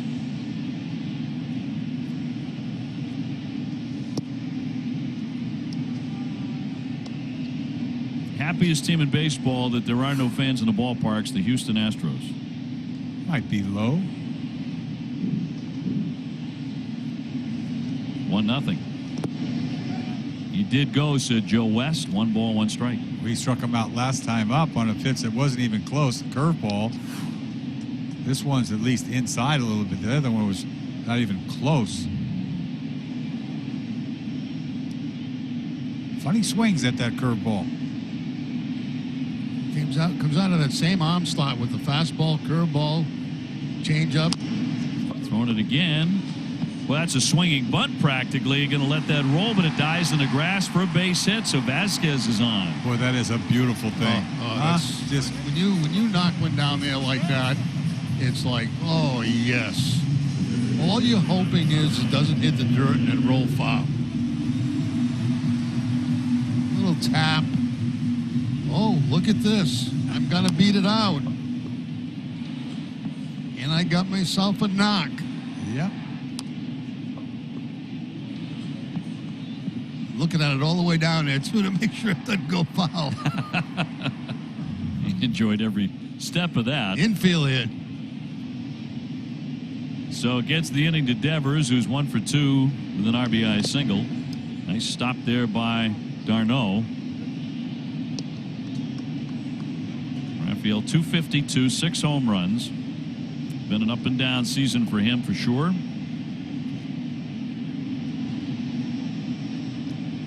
Last night did have an RBI single early in the game. Sunday, 2-run homer in the second and a solo home run in the 8th. Boy, Anderson will make you work behind the plate. He bounces a lot of those curveballs. I don't know how many curveballs we've seen in the dirt. He's been trying to block them, but no advance, though.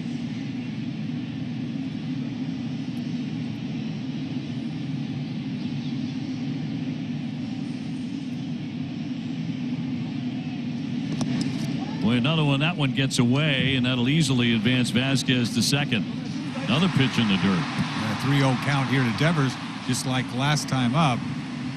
Threw him a strike. This one is a changeup that he shoves right in the ground, way in front of the plate.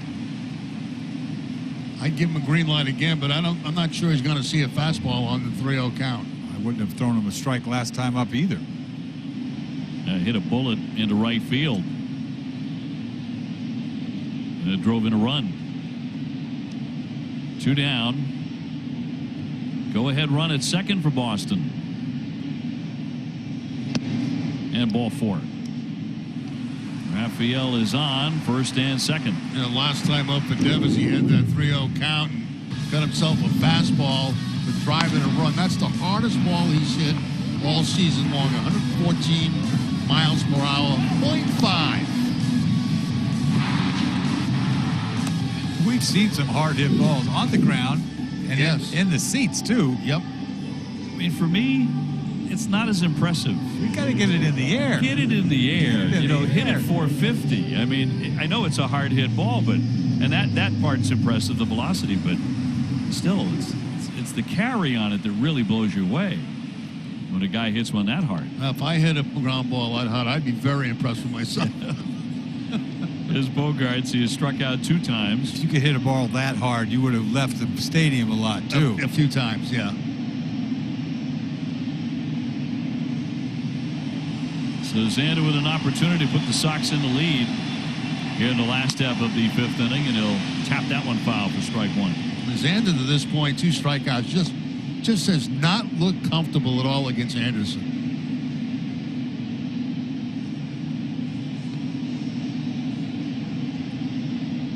Anderson last season split time between Double-A and Triple-A in the Braves organization.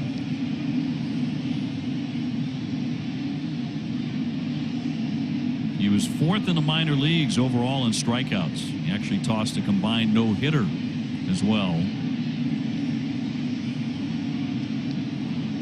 So the Braves realized he was not far away. This is his 2nd major league start. And a ground ball right to the bag, tapping it Riley, out number 3.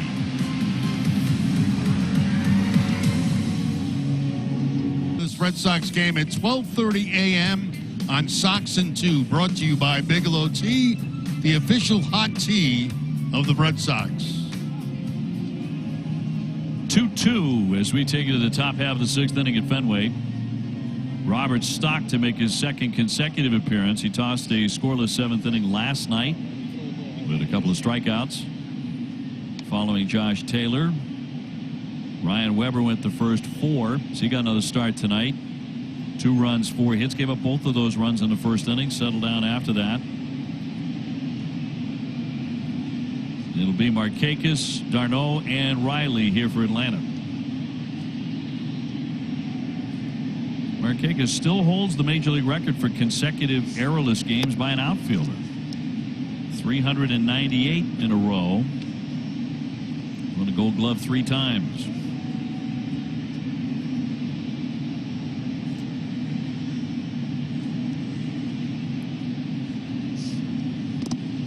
Into the dirt, 2-0. I remember Markakis striking out against Buchholz, the last out of that no-hitter. Curveball, punched him out. Remember that? Yeah, I do. I think it was Buchholz's 2nd start in the big leagues. Did he go right back to the minors after that? I don't think so. 2-0 is in tight in 96. So 3 balls, no strikes on Markakis. Somebody's telling me it was on this date. And Joe West was the umpire. That's kind of strange. How about that? Wow. Even to bring it up. Missed a little bit low for ball 4, so Markakis is on, starting the 6th inning. Stay tuned for Red Sox Final, presented by Rodenheiser Plumbing, Heating, AC, and Electric. Before the game, TC, Jim, and Steve highlighting on the Rodenheiser Heat Zone. Raphael Devers has been hot in his last 6. Darno has been cold in his last 6. Each of them with a hit tonight. And he has gone 1 for 2 with that 1st inning base hit. That was when Weber was in some trouble. Talking about Darno last time up, when the great year that he had with Tampa last year. Remember that he had a game against the Yankees. He hit 3 home runs against the Yankees when he moved Tampa Bay last year.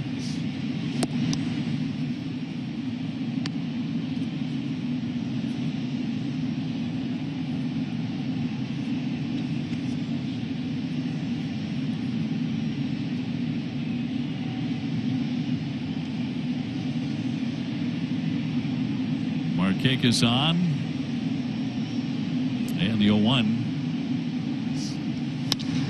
Fastball rocketed up the middle off the glove of Arauz. Runners will be held at first and second. So that's his second hit tonight. That ball was stung. I mean, right back at you. Look at this. Little cross seamer, and he dropped the head right on it. Smoked that ball. Little knuckle ball.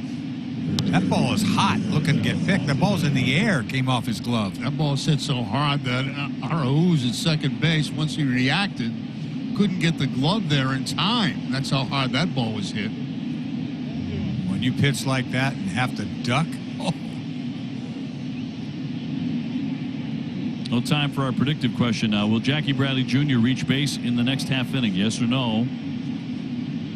Jackie batting second in the bottom of the sixth. First and second, nobody out here for Atlanta, and Austin Riley, who's ripped a double. He's also popped up 1 for 2. this guy has been their hottest hitter. First round draft pick from 2015.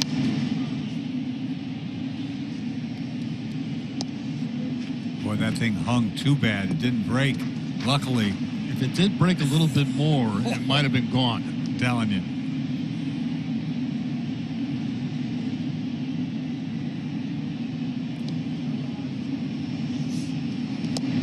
Well, yanked that one big time. That'll go to the backstop, and the runners advance. Markakis down to third. D'Arnaud into second. On a major league wild pitch. Is this a fastball he pulled? No, slider. Slider. Not even close. And really nothing at all. Good luck blocking that. Yeah, you know, it's a slider. It's a hard pitch. I mean, there's nothing at all that Vasquez could do about that. So you got a second and third situation, a tie ball game. Got to bring the infield in.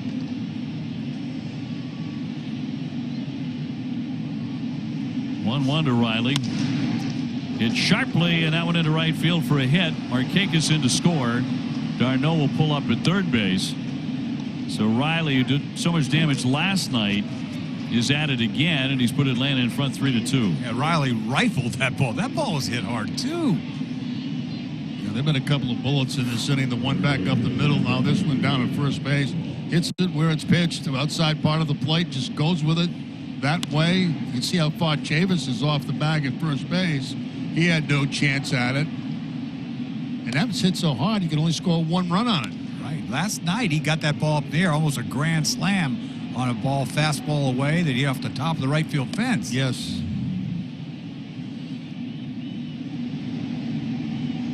So first and third, 3-2 Atlanta. Another guy can hit the ball a long way. Here comes Duvall. He has flied out and been called out on strikes. The Red Sox back in double play.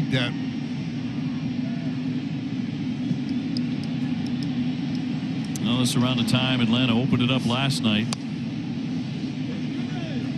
And the game kind of got away on the Sox. Very similar game, and it was well pitched for the first 5 innings.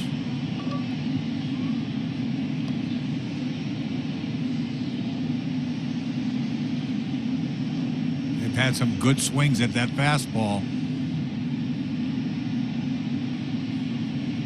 And the 0-1 to Duvall. Pop that up.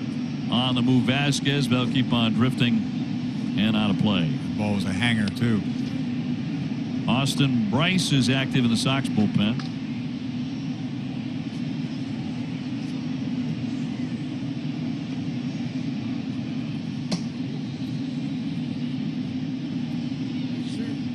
Well, the inning began with a walk of Markakis. Red Sox pitching staff has walked more men than any in baseball.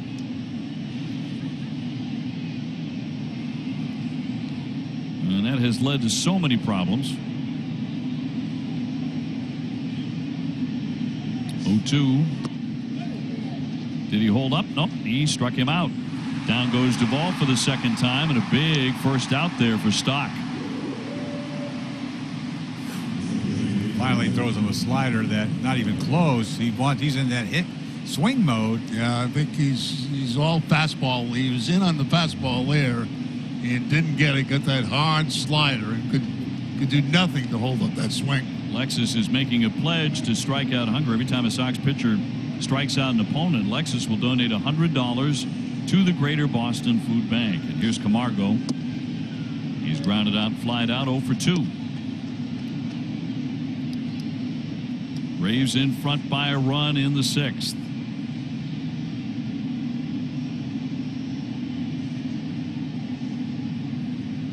Stock looking for that ground ball. 97 on the gun there, but flick foul. You wouldn't think of him as a ground ball type pitcher throwing 97 miles an hour. But the Red Sox are back, as you can see, at second and short, hoping for the ground ball to get out of the inning. A changeup could get him a ground ball, maybe. Popped him up. And a play for the catcher. Vasquez flipping the mask. He's got it. 2 down. That good in his kitchen. Woo. Big time.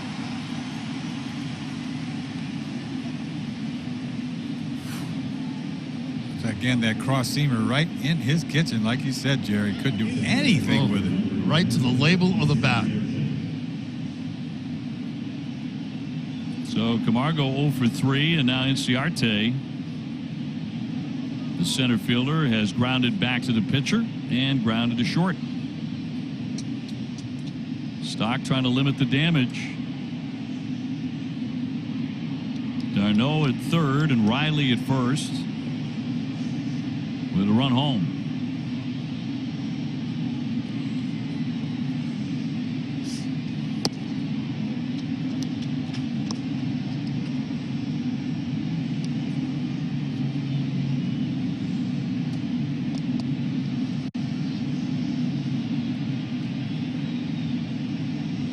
Sox will have Duop, Chavis, Bradley, and Munoz in the bottom of this inning. That is pumped right through there for a strike.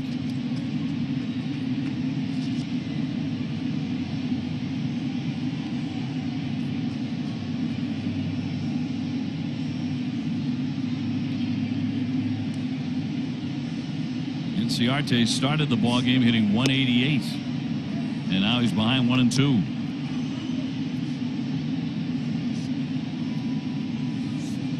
Swanson would be next. You want to leave him in the on-deck circle. Certainly one of the Braves' top hitters, their leadoff man.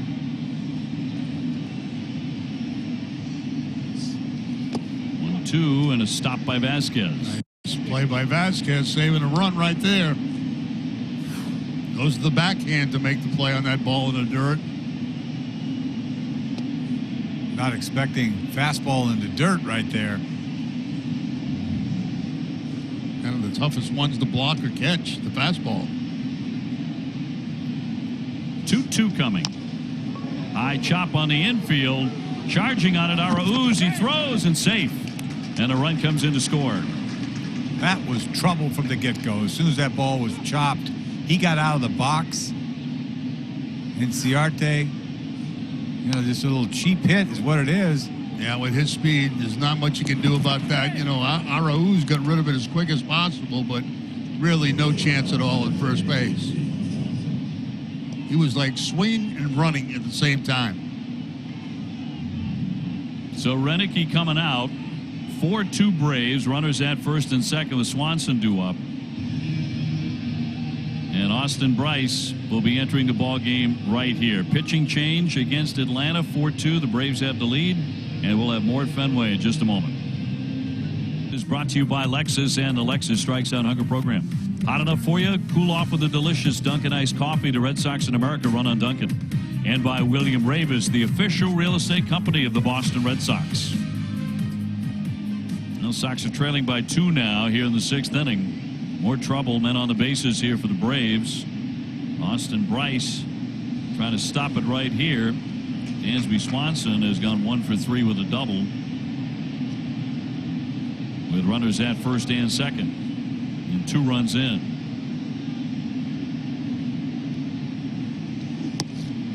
That's a strike. Swanson didn't think so.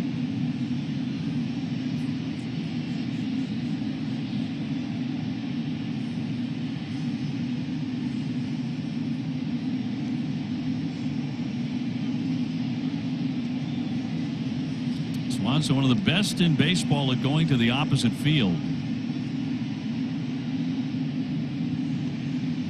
Usually makes very good contact. No swing and miss here, but he's hitting .560, hitting balls to the opposite field with an .880 slugging percentage when he does. Oh, when you can do that, when you can use the whole field, you're going to maintain a high batting average. Batting average at .302 right now. He just blew that fastball right by him. Freeman on deck. 0-2 on Swanson. Cut on and miss. 95 miles an hour to get out of it. 4-2 Atlanta in the middle of the 6th. Our beloved Red Sox mascot, Wally the Green Monster, is booking virtual appearances and video messages. Have him send you a special message or drop in on your virtual party. Book Wally today at redsox.com/virtualwally. Wally's the life of the party. Yo. Or as you often refer to him as Walter. Walter. That's only when I'm upset at him. Walter. That's not very often. Not that often. Chavis hacking away. He's gone 0 for 2 tonight. He's grounded to third and lined to left. Against Ian Anderson, top pitching prospect for the Atlanta Braves. Out of Rexford, New York, but grew up a huge Sox fan. That's tagged, but a foul ball. He was all over it. Some hard hit balls.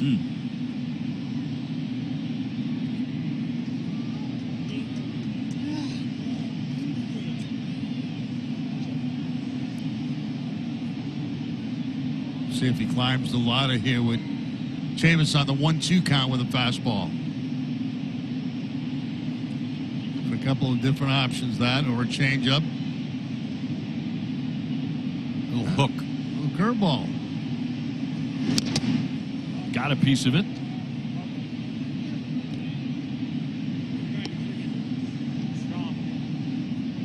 Kyle Hart up in the Red Sox pen, the left-hander.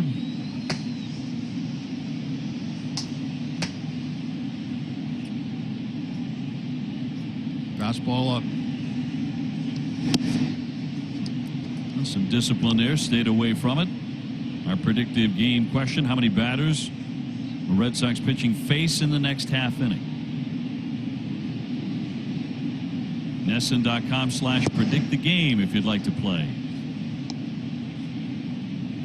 Yep, to create your account and answer questions throughout tonight's telecast to compete for $250. Go to NESN.com/predict the game. 3-2, and a liner right to him, right at Markakis for the catch. Again, he hit it hard. Let's go to Guerin. Hey guys, well, we finally heard from Nick Pivetta today, and he is one of the pitchers the Red Sox acquired in the trade for Brandon Workman and Heath Hembry with the Phillies. He told us he is very happy to be part of the Red Sox organization, a club who values him as a starter, and that's how he sees himself. And he said he's ready for a change of scenery. Now, they are stretching him out in Pawtucket, and he told us that he's really focusing on getting back to his 2018 mechanics. Now, as for when we could see him at Fenway Park, Pivetta said they are going to wait till after that first outing, and they'll reassess at that point. Guys, he said everything happens for a reason. He is very excited for this new beginning. And guys, Stevie D and I have to be careful. We wouldn't want to get yelled at for our lights or anything tonight. Did that happen last night, Karen? Have you been yelled at? Maybe a little. I hope no one's yelling at you. We'll take action if that's happening. Come on now. A.J. Minter firing away in their bullpen.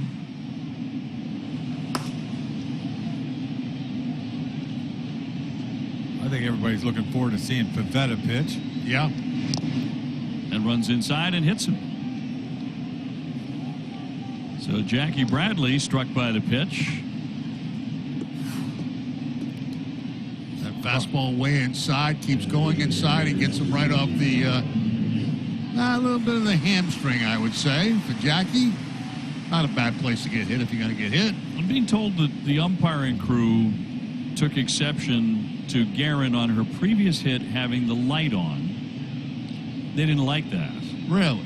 So she's been asked not to do that. Yeah. So there you go. You got to be careful. You can't be in anybody's eye line, I guess. Jairo Munoz, just up with the Red Sox, has doubled and grounded out to third.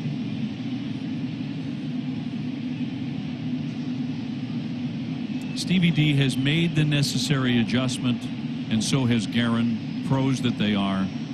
There will be no further problems. And we'll still have hits from the ballpark. I hope that's the case. I trust that is true. Cut on a miss, and it's 0-2. He's got some go-to pitches, you know, that to get guys out. I like him. You know, those curveballs. You see guys swing curveballs in dirt. It's got to be a good one. Yeah.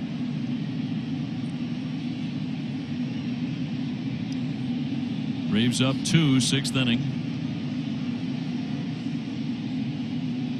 Anderson only 22 years old.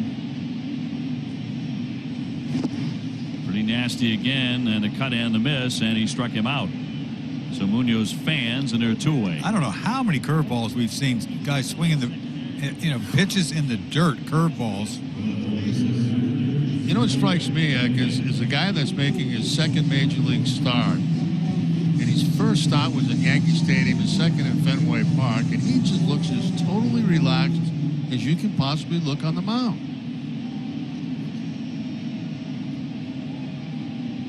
Throws off-speed stuff behind the count, change up anytime. Yep. Hooks galore, and it's got enough hair, 95, 96. I thought you were talking about the actual head of hair. He's got some hair, but I meant impressive. But he is fond of that curveball. Zue Lin with a single and a strikeout, 1 for 2.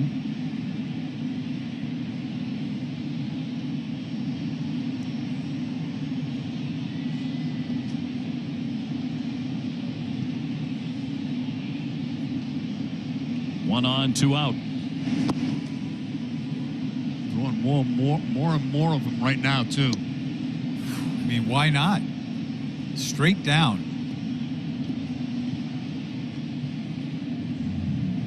Yeah, he hardly allowed any home runs in the minor leagues. Got Lynn on a curveball last time up. See if he stays with it. Looks like he is. 2-strike pitch to Zue Lin.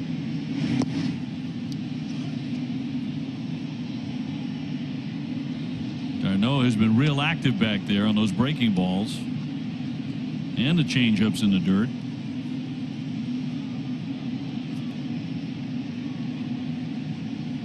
He's looking to get this out and get out of here. It'll be his last inning, obviously. 94 pitches for Ian Anderson. Change up.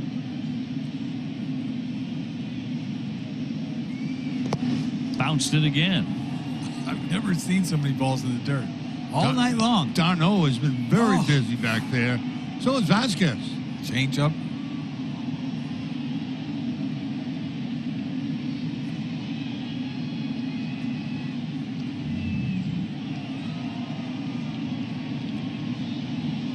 Two and 2.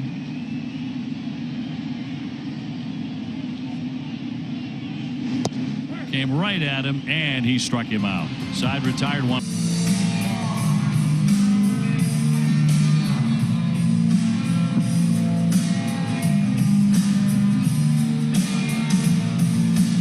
It's time for Red Sox baseball, then it's definitely time for Dunkin' Iced Coffee, brewed to make your day. It's time to make the coffee. American Red Sox Nation runs on Dunkin'. Garen, for that hit, lights on or lights off? For that one right there. Lights off? I think they were. We are lights off. OB, we are lights off.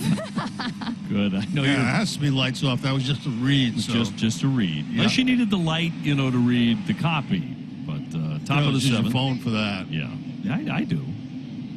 Once I found out how to use the darn thing. 4-2 Atlanta. And Kyle Hart, the next man up out of the bullpen, becomes the 4th Red Sox relief pitcher tonight.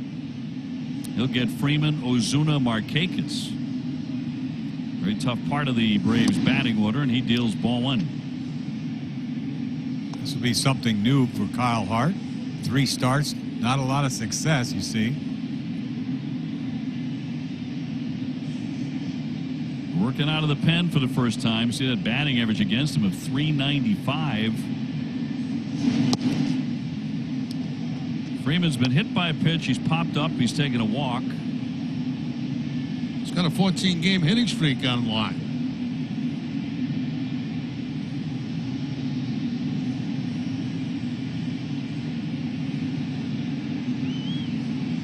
And a 2-0 to Freeman. Good pitch on the edge. Freddie, for one of the few times in the series, is not smiling after that pitch. I think he was a little disappointed in that call. He's getting serious, man. He's got a 14-game hitting streak. Darn right.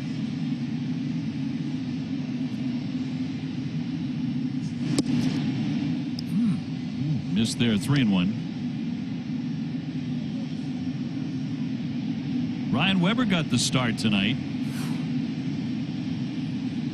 It's a great take. That ball is just down. Weber went 4, gave up 2 runs, 4 hits. Both of the runs in the first inning. Pitched well after that. Goes the other way and a liner, but it hangs up. Caught by Lynn. Had some trouble with the lights, but was able to make that catch. Freeman still without a hit. Fast Speed Play brought to you by Xfinity, your home for the return of live sports. Ozuna with that home run early in the ball game. First pitch he saw out of the ballpark, 2-run shot on a fastball, and then we're going to have a little fun going around the base. I'm going to the defensive back.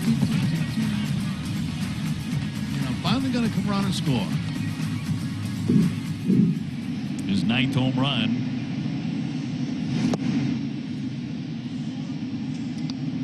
Well, it's great having John Smoltz with us tonight. Earlier in the broadcast, talked about a lot of stuff, covered plenty of ground.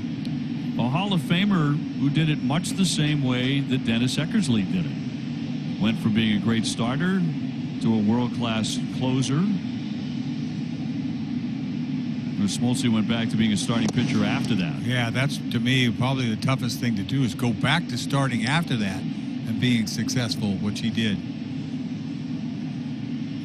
He was a great competitor. This guy is in another world competing. You know, now he golfs. I mean, he was in the U.S. Open, senior U.S. Open, I believe, didn't he? He's serious as a heart attack about his golf game. He was that way as a player. Very competitive out there, even playing golf. What's he doing? I don't know. Telling himself to calm down or something. Don't jump. Here's the 2-1 to Ozuna. The Big Bear. And jumps on this one. There's another one. Crushed to left field. It is gone. He's done it again. He told himself, stay back now. His second home run of the ball game. He's dancing around the bases again. That'll make it 5-2. Boy, he got a hanging breaking ball up in his eyes, and he was about fence high, and he lost it. Now here's a guy having some fun playing baseball right now. Oh, that is a hanger right there, and he just jumps all over for his second home run of the night. He's got 3 RBIs on the night, and is able to have that home run dance a couple of times tonight. His 10th home run. He is entertaining. He's having a good time. Marcell Ozuna, he's been a 2-time All-Star. He's had a 37 home run season. He is crushing right now. Markakis has walked and scored. He's 0 for 2. I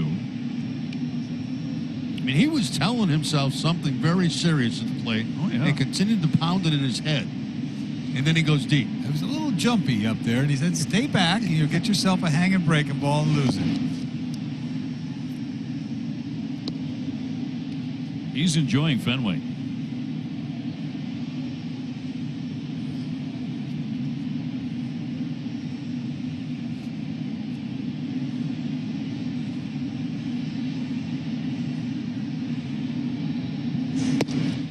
Pumped in there for a strike.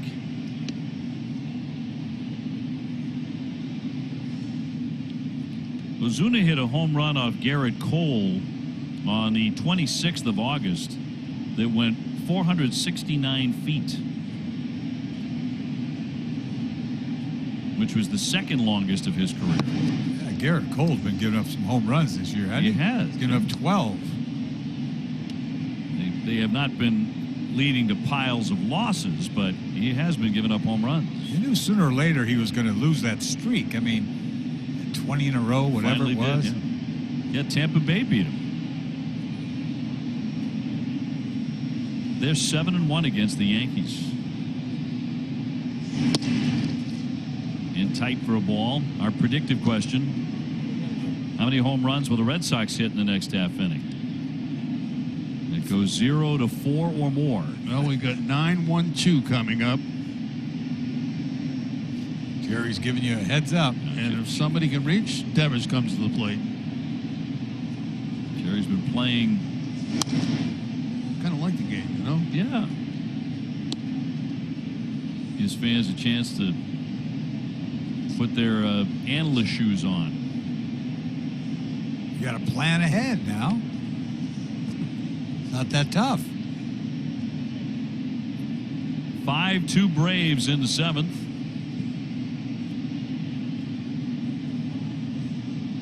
And a pitch to Markakis. Down he goes, swinging for the second time tonight, and they're 2 away. Well, he got a fastball to go to work on. He just can't handle it. A little too tall underneath. Yeah, Markakis, very good low ball hitter, and that pitch just under the Atlanta on his jersey. Could not make contact. Travis d'Arnaud's had a good night. 2 hits. He's 2 for 3. Braves have a lot of guys hitting for very serious averages. He's one of them at 321. Swanson came in over 300. Freddie Freeman over 300. Markakis was hitting near 370.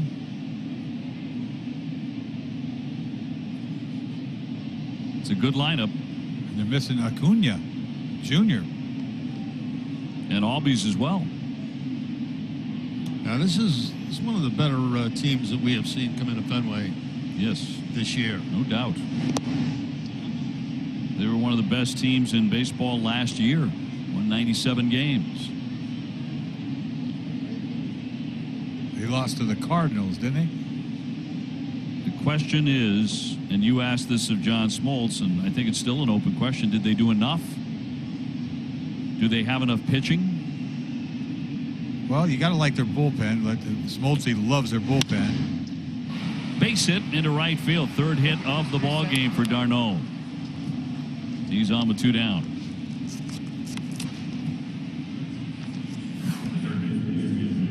Slider, back door, make cutter, whatever. Playing him up the middle. There's a huge hole. Yeah, didn't try to get too big with it. Just took it.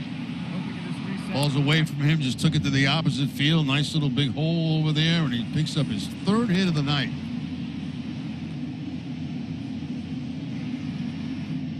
That'll send up Austin Riley, who's done damage against the Red Sox. He had the 3-run triple last night. That was the big blow, and had an RBI single in the 6th inning tonight, along with a double in the 1st inning.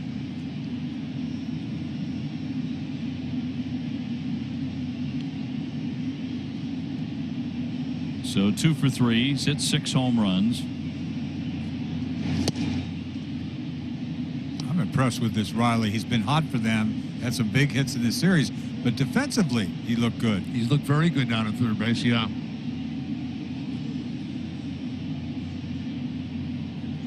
He has hit safely in 6 in a row. Did you say last night he was the #1 pick? No.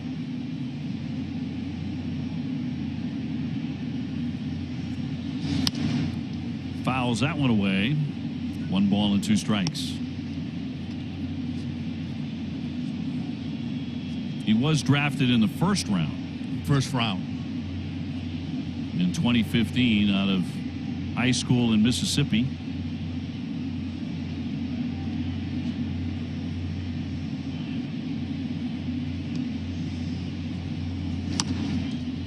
Little trickler. Hart has to spin, fire him in. A nice play. Very smoothly done to cut him down. Delta Dental Smile Camp. Keep your employees smiling with great coverage that fits your budget. Delta Dental. Dedicated to dental. Dedicated to you.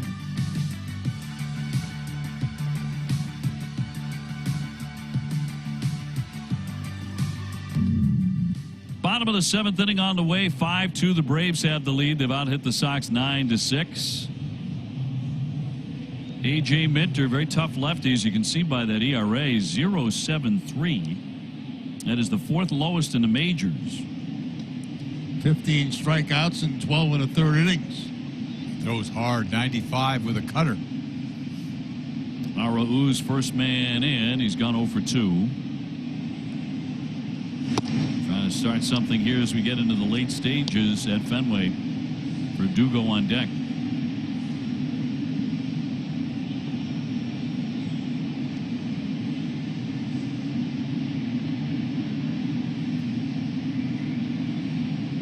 Arauz getting the start at second base tonight. 86 in for a strike. Back-to-back cutters. It's the guy that Brandon Phillips took deep, right? We played it the other night, last night. Yeah. In that game, right? A memorable home run down in Atlanta that led to a Red Sox sweep. They were down 7-1 in that game. Broken bat. Camargo up and over. One gone. Let's bring in Garrett Austin. Well, it'll be this week we are honoring the Red Sox Foundation with Faces Behind Home Plate. And tonight we have the newest cohort of Red Sox scholars as well as high school and college graduates. Now, the Red Sox Scholars is a college success program that awards a $10,000 college scholarship to 12 Boston Public School 7th graders each year. The Red Sox Foundation then provides academic, professional, and social support to students for at least the next 9 years to ensure they graduate from college with as little debt as possible and are prepared to enter the workforce. And the captains for the scholars are Jackie and Aaron Bradley. Guys? Okay, great work again by the Red Sox Foundation. Verdugo looking for his 3rd hit for the 2nd night in a row. Last night it was doubles. Tonight it's been singles. 2 for 3.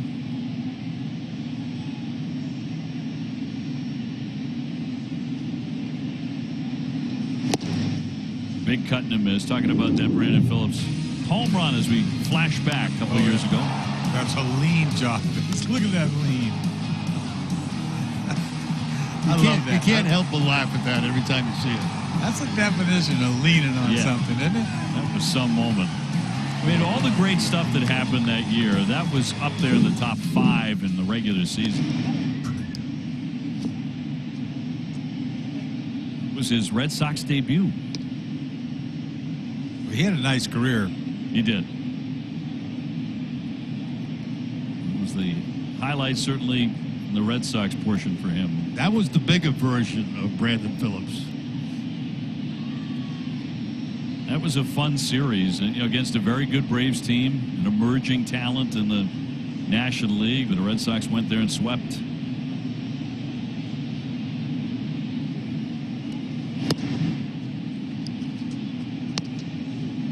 Darren O'Day, we saw again last night, veteran right-hander loosening.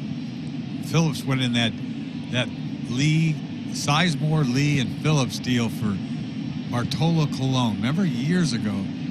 Just a crazy trade that Cleveland made out big time on, I believe.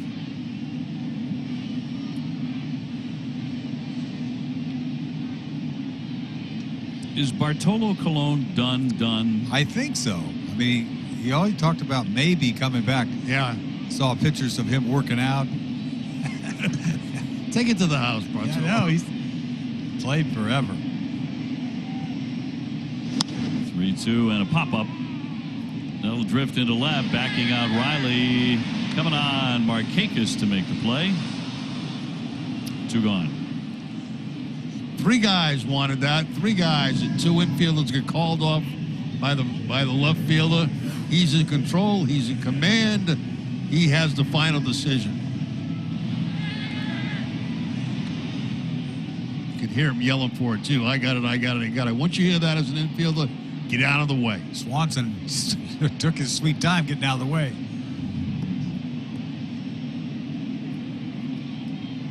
Vasquez 1 for 3 with an infield hit that didn't even get to third base. Just died in the grass along the line in fair territory, and he'll take it. Infield single. That was in the 5th inning. Red Sox trail 5-2 in the bottom of the 7th. Atlanta trying to take the first 2 of the 3-game series.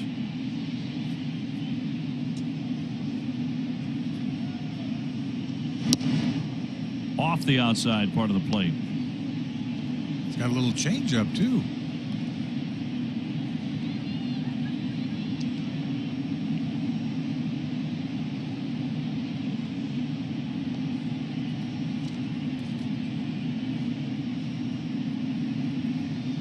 And the 2-0 to Christian. That's a strike, 95. Jeffrey Springs throws in the Red Sox pen.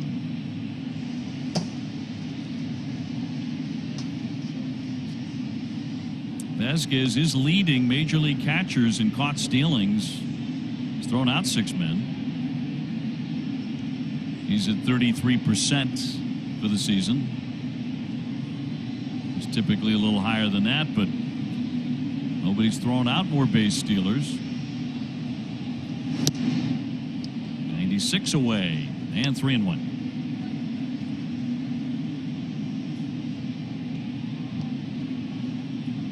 Ian Anderson started for Atlanta, their top pitching prospect, and he can win it. He went 6. 2 runs, 6 hits, struck out 8. And really looked at home. And a fly ball, shallow. Ciarte in on that, and the Red Sox go quietly. The Geico Make It Look Easy play of the game. Impressive outing for this rookie Ian Anderson on the night. You see the changeups and curveballs. 8 strikeouts on the night, 6 swinging, another changeup there to Bogey. Fastball there to changeup to Lynn, curveball down Raúz, another curveball there for Munoz, and the night finishes with a changeup to Lynn. 8 strikeouts on the night. 5-2 the Braves as we go to the 8th inning. Hart stays on for his 2nd inning. Duvall has gone 0 for 3. He has struck out 2 times. He strikes out frequently. Tried to get time out that time, but Joe West wouldn't give it to him. It was too late.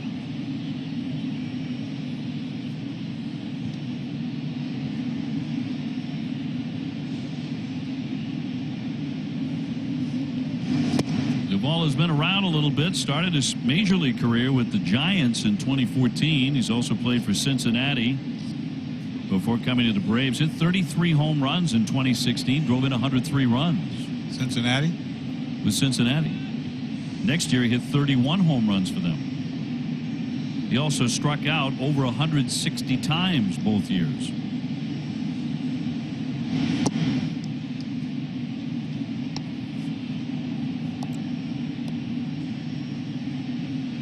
Bottom third of their order.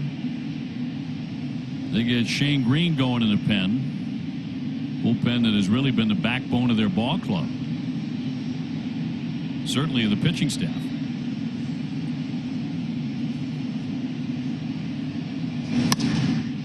And a fly ball pretty well hit. Jackie Bradley racing back to the triangle. He is there to make the catch. Jackie getting to the warning track, but out number 1. Our predictive question coming at you. How many pitches will Xander Bogaerts see in his next plate appearance? Anybody going for 11 plus? Not me. Bogaerts has gone down 3 times tonight, 3 times on a changeup. I don't think he wants to strike out again tonight. He struck out twice. I think he's going to go early in the count. Early in the count. Very good.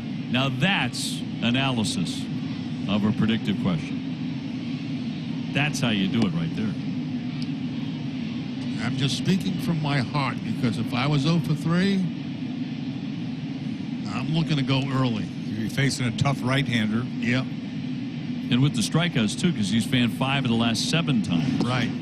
2 more times tonight, so. Yeah, he got him 3 times tonight with a changeup.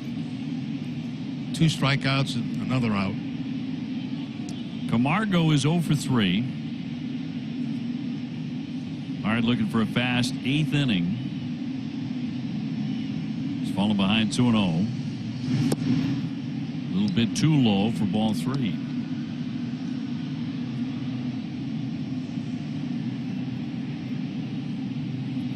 Inciarte on deck.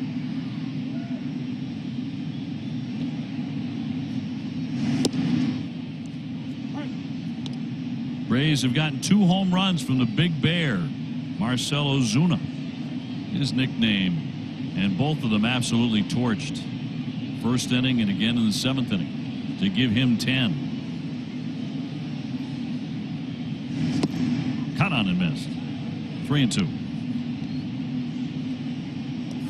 Guy that wants to hit 3-1 swings that break ball way down.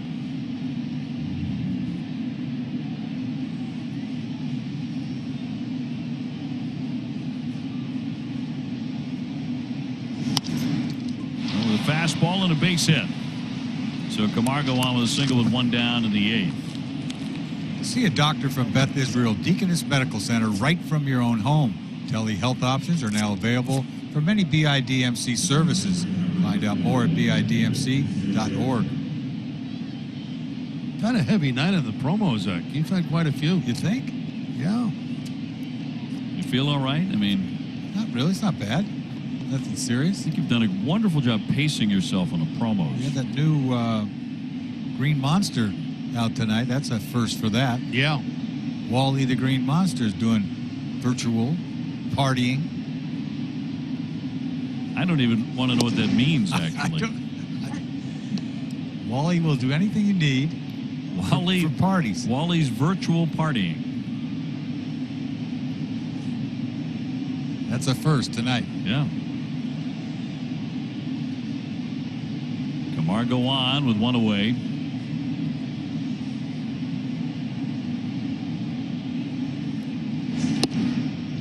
Let that one go for a ball.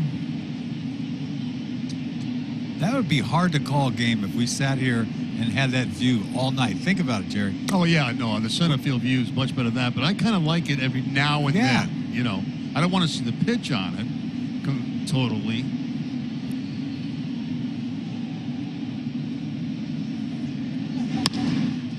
Ripped up the middle, a base hit.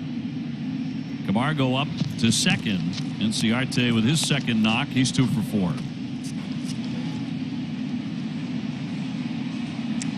Golf and the Red Sox are teaming up to help defeat cancer. Every time the Sox swipe a base, Golf fuels the win with a donation to the American Cancer Society. I really like that view too. If a fan were sitting in that seat, I think it's a great no seat. Net, that's what you get right there. Yeah, I think it's a great seat because you just see like how good the pitching is. Really, how the velocity of it, the spin on the breaking balls. Mm-hmm. But you think about it. What could you say? You would never be guessing all the time. Oh, for us? I mean, it'd be insane. Oh yeah, I mean, just about virtually impossible. You'd almost just have to see, how fast the pitches are to guess what it was. Swanson here, he's got 1 for 4 with a double. He shatters the bat. Jackie Bradley Jr. is not going to get that. Here comes the run, and Jackie's going to have to hold on to that. Another run scores. Camargo in. 6-2 Atlanta. Swanson with his second hit, and this one drives in a run. Well, not much you could do about that. He dorks that ball in off the end of the bat. A little change up. Yeah, a little 2 for 5 night going for him after this base hit. Drives in his 21st run of the season. Bat shatters. But a productive at-bat for the last at-bat for that bat. If that makes any sense. In an unusual way, it actually does. It really does. I think it does. If you break it down, It'll make your head hurt, but yeah. you're exactly right. Not exactly what I was taught in broadcasting school, but well, there's Freeman, and this is where the ball game can really get hairy from the Sox perspective. It's already 6-2. Freeman is sitting on a 14-game hitting streak. He's hitless tonight. 0 for 2 with a walk, and he's been hit by a pitch. Hit a line drive at the left fielder last time up. And he needs a knock. And that man, Ozuna, yeah, I don't want to see him again. on deck. Already clubbing 2 out of Fenway. There's a line drive into the alley. That settles down. Jackie Bradley Jr. picks it up. Here comes another run in to score. And there's a 15-game hitting streak for Freeman to make it 7-2. All of a sudden, we're not going to the bullpen anymore. He's letting Hart just get knocked around here. Yeah, Springs warming up last inning, but doesn't appear that anybody is warming up right now. Cross-seamer right there, and that's his stroke. I mean, he's got a nice opposite field stroke. Keeps his head on. I thought this ball's gapper there for a second. You know, if you're teaching kids how to hit, that's almost a perfect swing. 15 in a row. He's smiling again. First and third, only one out. And here's Ozuna. 2 long home runs. 2 for 4.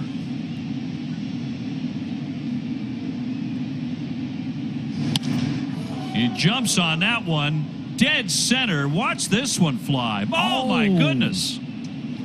Did he hit the daylights out of it? A 3-run homer, a 3-home run game for Ozuna. You don't see many land up there at Fenway Park. No. He's the big, what is he? The Big Bear. Is the Big Bear left the house again 3 times. My goodness. High fastball, fence high, loses it again. He had 8 coming into the game tonight. If my math is correct, he now has 11. Look at this fastball. Up, middle, barrel, see ya. Look at the weight shift. Oh. Up there onto that catwalk. Almost where the cameras are up there. See it? Whoa. Yeah, the camera well. Goodness gracious. That's got to be 4 and a hazel, easy. Yeah. You know, when you have a night like this, and of course I've never had a night like this, but I mean, you get hits like that, you just want to play all night long. No wonder he swings all the time. Yeah. He's not going to want to leave Fenway Park. An absolute moonbeam of a home run to make it 10-2. Well, it's just been a tough go for Kyle Hart being in the big leagues this year. I would say that's an understatement. So this inning, a single, another single, and now a blast to dead center field. Third of the night for Marcell Ozuna. I don't understand why we just didn't go to the bullpen anymore. You just let it happen this inning. 5-2 game, you just say whatever. All of a sudden, 10-2. And a bounding ball up the middle, cut off by Bogarts. He'll gun him down. 2 away. Here are the 3 home runs. And no cheapies in the bunch. Now a 2-run shot back in the first. A solo in the 7th. As he talks himself down. Oh, hanger. And then this bomb in the 8th. 3-run shot. This is a hanging fastball. That's what this is. My goodness. That is a back wall job. That's 4 and a hazel, I'm telling you. Easy. We saw Bogey hit one. It was 440. Shorter than that. Arauz collects and gets him. PNC Bank, tools and technology that help make it simpler to manage your finances. PNC Bank, helping to make banking easier. Well, the Atlanta Braves have taken full command of this one, you'd have to say, 10-2. As we go to the bottom half of the 8th inning at Fenway Park. Shane Green will be their new pitcher. Red Sox will bring up Devers, Bogarts, and Chavis. Quite a home run display by Marcell Ozuna, the DH tonight for the Atlanta Braves. Tape measure shots in the 1st and the 7th, and just moments ago with a 3-run homer. He's driven in 6 runs in the ballgame. And the Big Bear putting on quite a show. And really enjoying his trip to Fenway. Atlanta winning last night and an 8-run advantage late in this one. Raffy in search of his second hit. He's gone 1 for 2, a base hit that drove in a run in the 3rd.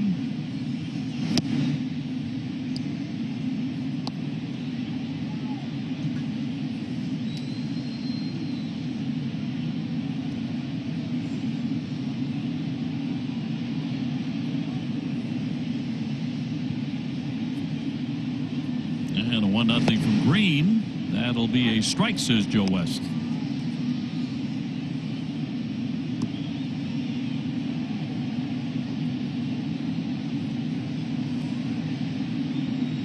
Green with a 0.55 ERA to lead all relievers. It's second among all pitchers with at least 15 innings this season.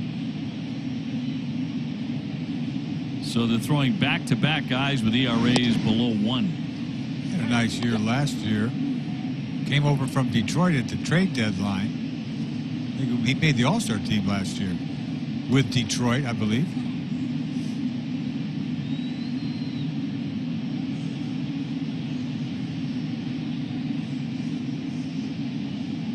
One-two pitch.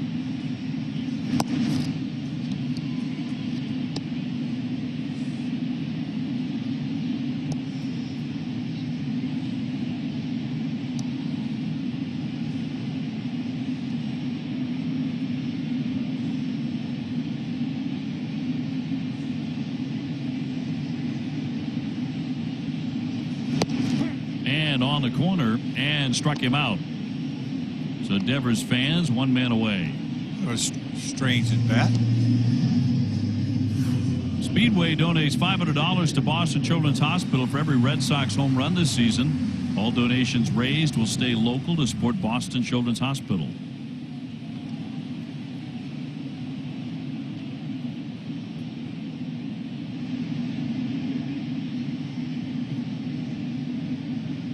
So one man out for Xander Bogaerts, who's hitless tonight, 0 for 3. He has struck out a couple of times and takes strike one. Just knocks the wind out of your sail, huh? You going around, it's 4-2, 5-2, bang, see ya, 10-2.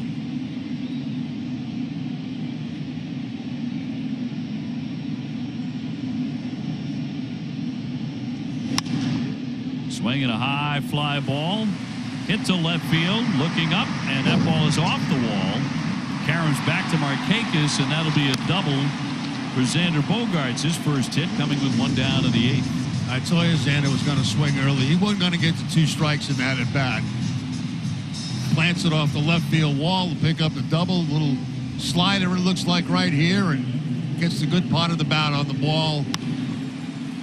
Looked like maybe it had a chance when it left the bat, but it's going to be off the wall, or off the scoreboard, I should say, and Bogaerts in at second base with the double.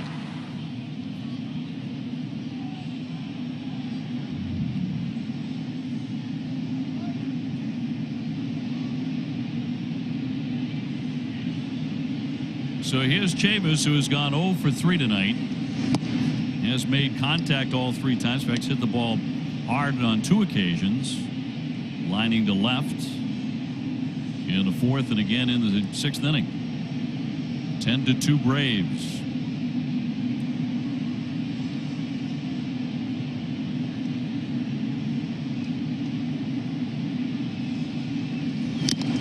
Got a piece.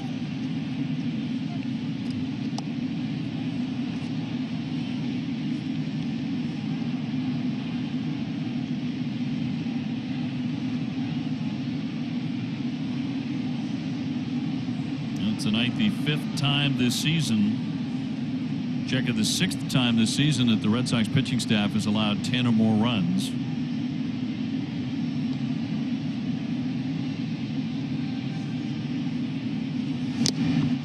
Down the heart, he foul tipped it to the mid, and it's 1-2. That's sneaky quick right there. And it's only 92, but it looked a lot harder than that.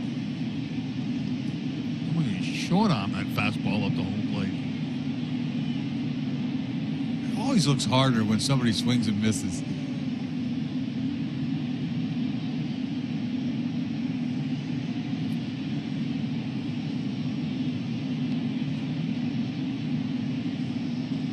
One-two coming. Breaking ball, swatted at and missed for strike 3. So 2 down. The little sweeping breaking ball out of the strike zone. Up and away. Still a little uppercut.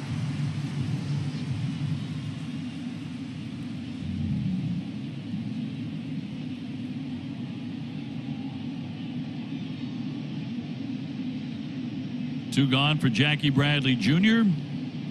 Jackie's 0 for 2, and he's been hit by a pitch. Sox have not scored since the 3rd inning. He's going to loft that one in the outfield for a base hit. Bogarts will round, and he is in to score. So an RBI for JBJ, his 12th of the year, and that'll make it 10-3. Now Bradley picks up his 12th RBI of the season. With 2 outs, picks up the base hit to center field. Looks like a little cut fastball that got in on him a little bit, but he's able to muscle it out to center field, and Bogart scores from second base, so the Red Sox pick up their 3rd run of the night.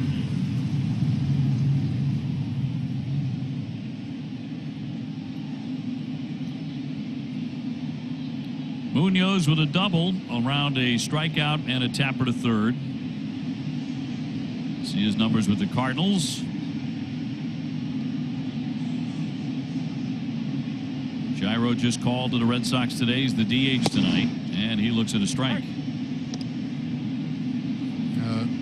Renicky was saying prior to the ball game tonight that he's kind of play he can play anywhere, outfield, infield, move around a little bit. Yeah, it's proven to be true in his major league career. He's played about 200 big league games. Made 40 starts at short, 26 at second, 17 at third. He's also played left, center, and right field. The ultimate utility guy. So that much pretty much covers it. Yeah.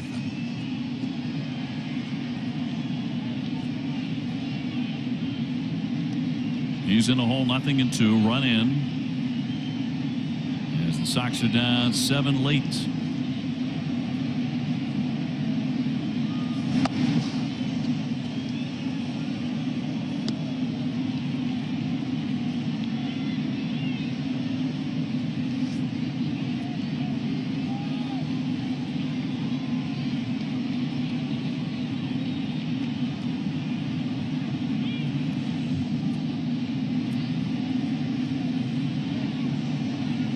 Pretty close on the last home run hit by the Big Bear. It went 437. Oh, I thought it would be farther. It was pretty far.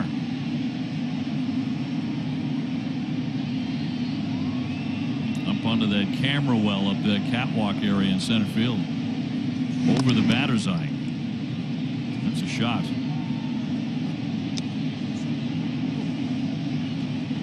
He's had a longer one this season, not in this series, but home run that went 469. Off Garrett Cole, right. Off Garrett Cole. 2-2 on Munoz.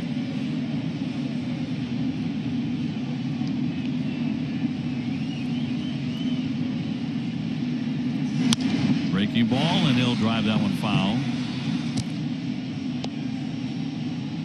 His second home run tonight went 441, so that was actually longer on that tail of the tape.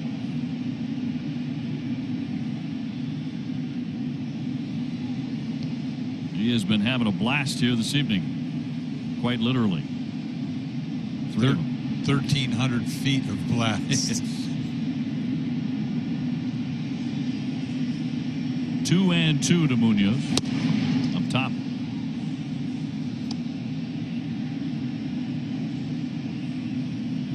Sox with a man across the plate in this inning on the single by Jackie Bradley Jr. to drive in Xander Bogaerts, who had doubled. Little slider. And a high pop-up. Catcher going out, third baseman Riley coming in. And that is out number 3. It's a 10-3 game. From wherever you are, get all the action you want in the palm of your hand. Download the all-new NESN app, now available on Roku and Apple TV. Well, we're off to the 9th inning. All Braves here in the later stages of the game. It's now 10-3 as they have out-hit the Sox 14-8. And the Red Sox will bring on the left-hander Jeffrey Springs. He's appeared in 7 games, 0-1 with a 9.28 ERA. Red Sox have also pitched Ryan Weber, Josh Taylor, Robert Stock, Austin Bryce, and Kyle Hart tonight.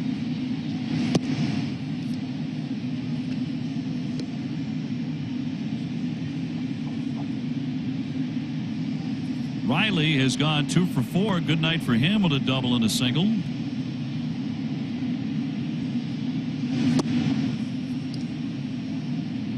Sox have not announced a starter for tomorrow in the finale against the Braves at 7:30, but Atlanta will start the left-hander Robbie Erlin. No wins or losses. He has an ERA of 6.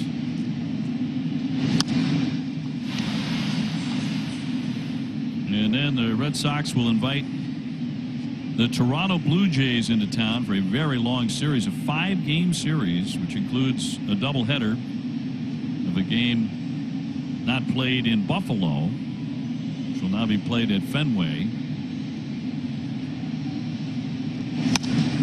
Off the end of the bat, he pops it up, backing out Chavis. 1 gone.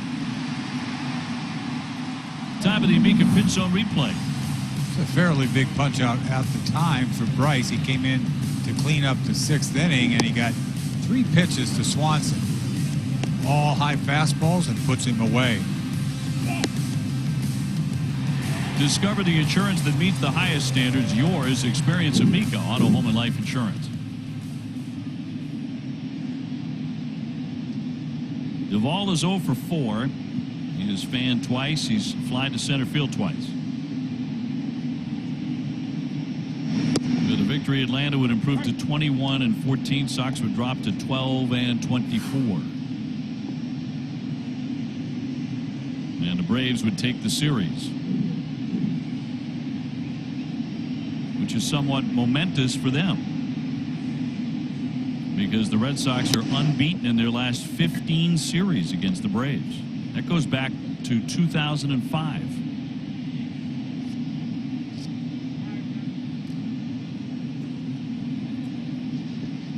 Red Sox have won 16 of the last 21 meetings with the Braves.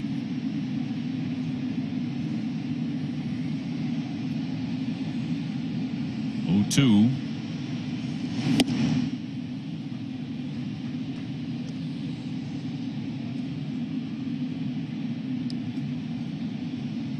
Ynoa, the right-hander, loosening in their bullpen.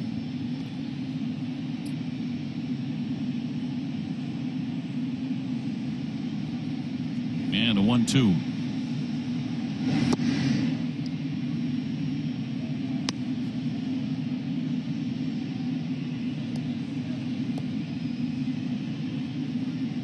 Camargo next.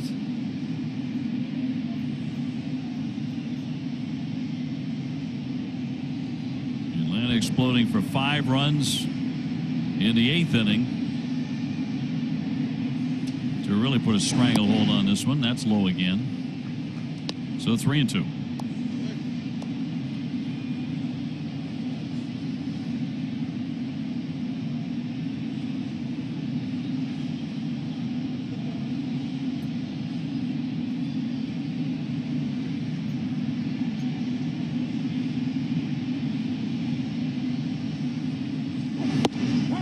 He struck him out. He took that one for his 3rd strikeout of the ball game, and they're 2 away. That 2nd time he's gone down on a breaking ball in this game. 3rd time he has struck out. That time a little spinner that catches the middle of the plate. And no argument at all from Duvall as he makes his way back to the 3rd base dugout. Camargo 1 for 4. He was part of the uprising in the 8th inning. In fact, he started it off with a single off of Hart. That was 4 consecutive singles, and then a massive 3-run homer by Ozuna, who has hit 3 home runs tonight for Atlanta.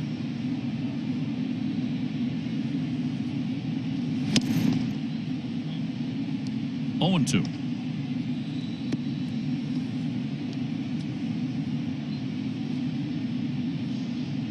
Sox are actually unbeaten in their last 4 series, but Braves win this one, they take the series.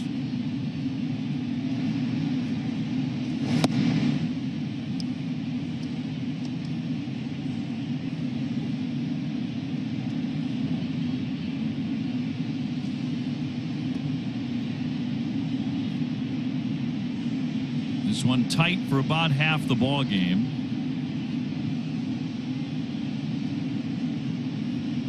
One-two coming. And a little squibber here off the bag. Chavis, a little stumble there, but he gets there in plenty of time. 1, 2, 3 they go in the ninth. Teeing a jackpot of $50,000 for the 50-50 raffle presented by DraftKings this season.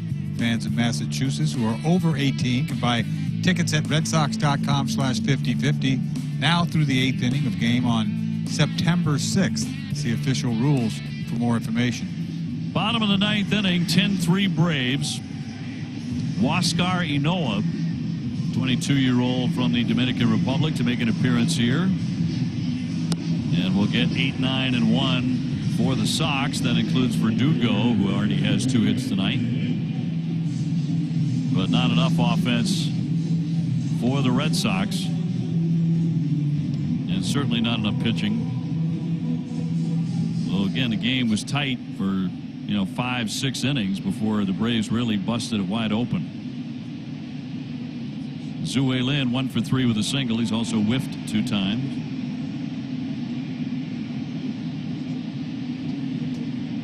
A little discussion there with Joe West, who puts the mask on. And Ynoa ready to go. A quick pitch there. You better be ready. Let's have a reservation somewhere. Ynoa made his major league debut last year with the Braves. That one slapped to the first baseman Freeman. Underhand flip, 1 away.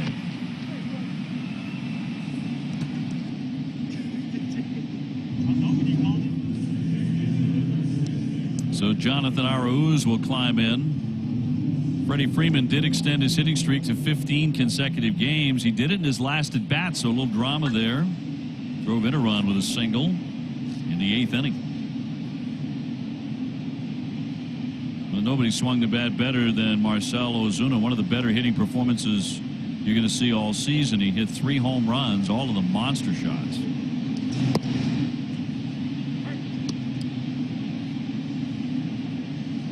As Atlanta's DH.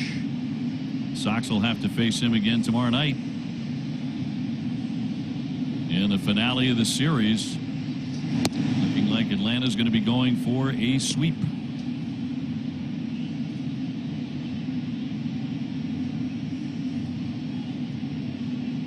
Right now the win would go to Ian Anderson. He would start his major league career 2-0. Well, they got to be thrilled with both these kids. Fried, we saw last night, who wasn't really himself. He pitched all right, not what we expected, but this kid tonight was impressive. 22 years old. Yeah, I thought tonight's pitcher Anderson was a little bit better than what we saw last night in Fried. That doesn't mean that's going to be the same in the long haul, but I was amazed at his poise tonight and just the fun he seemed like he had when he was pitching. Like it was.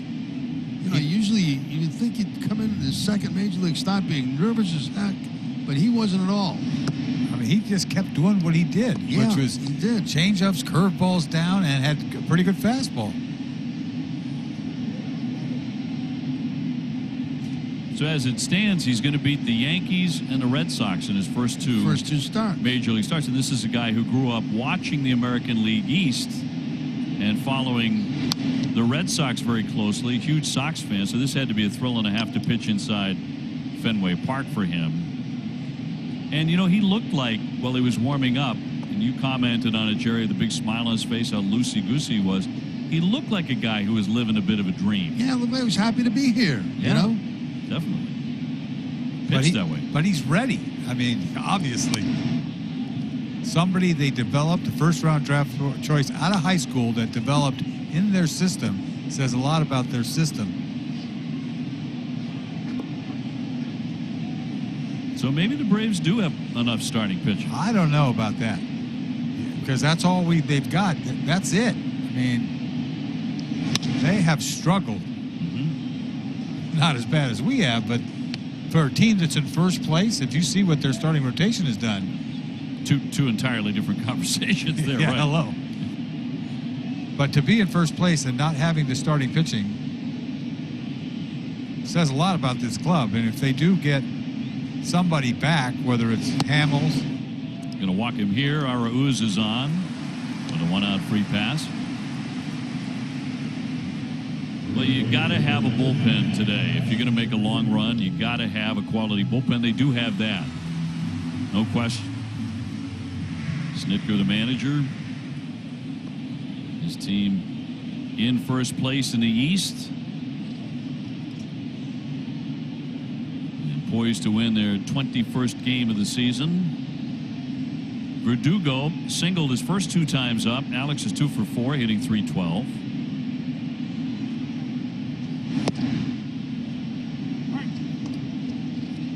According to Alex Spear of the Boston Globe, Marcell Ozuna is the 15th visiting player with a 3-home run game at Fenway, the first since 2010, when Mark Teixeira did it with the Yankees. So it's been a while. I remember when Freddie Patek went deep 3 times here. Remember that, Jerry? Freddie Patek. Freddie Patek, yes. Guy about 5'4". Freddie Patek did it? Yes. Wow. Yep. Certainly not a home run hitter. No, that's why it was amazing. You know, when I think of Freddie Patek, it's the first time I saw a 4-man outfield. It was against Jim Rice. And Whitey Herzog put him in the outfield. They had 4 men in the outfield, and they would have put him on the wall if they could have. You know, if he could have climbed that ladder, they'd have put him up there, because that's where the Rice was hitting the line drives. He's one of the smallest players that ever played. To tap the bag for 1 on to first and a double play. That will end the ball game. Well, Atlanta won this one going away 10-3 because they had Marcell Ozuna. The Big Bear came up big tonight. 10-3 the final.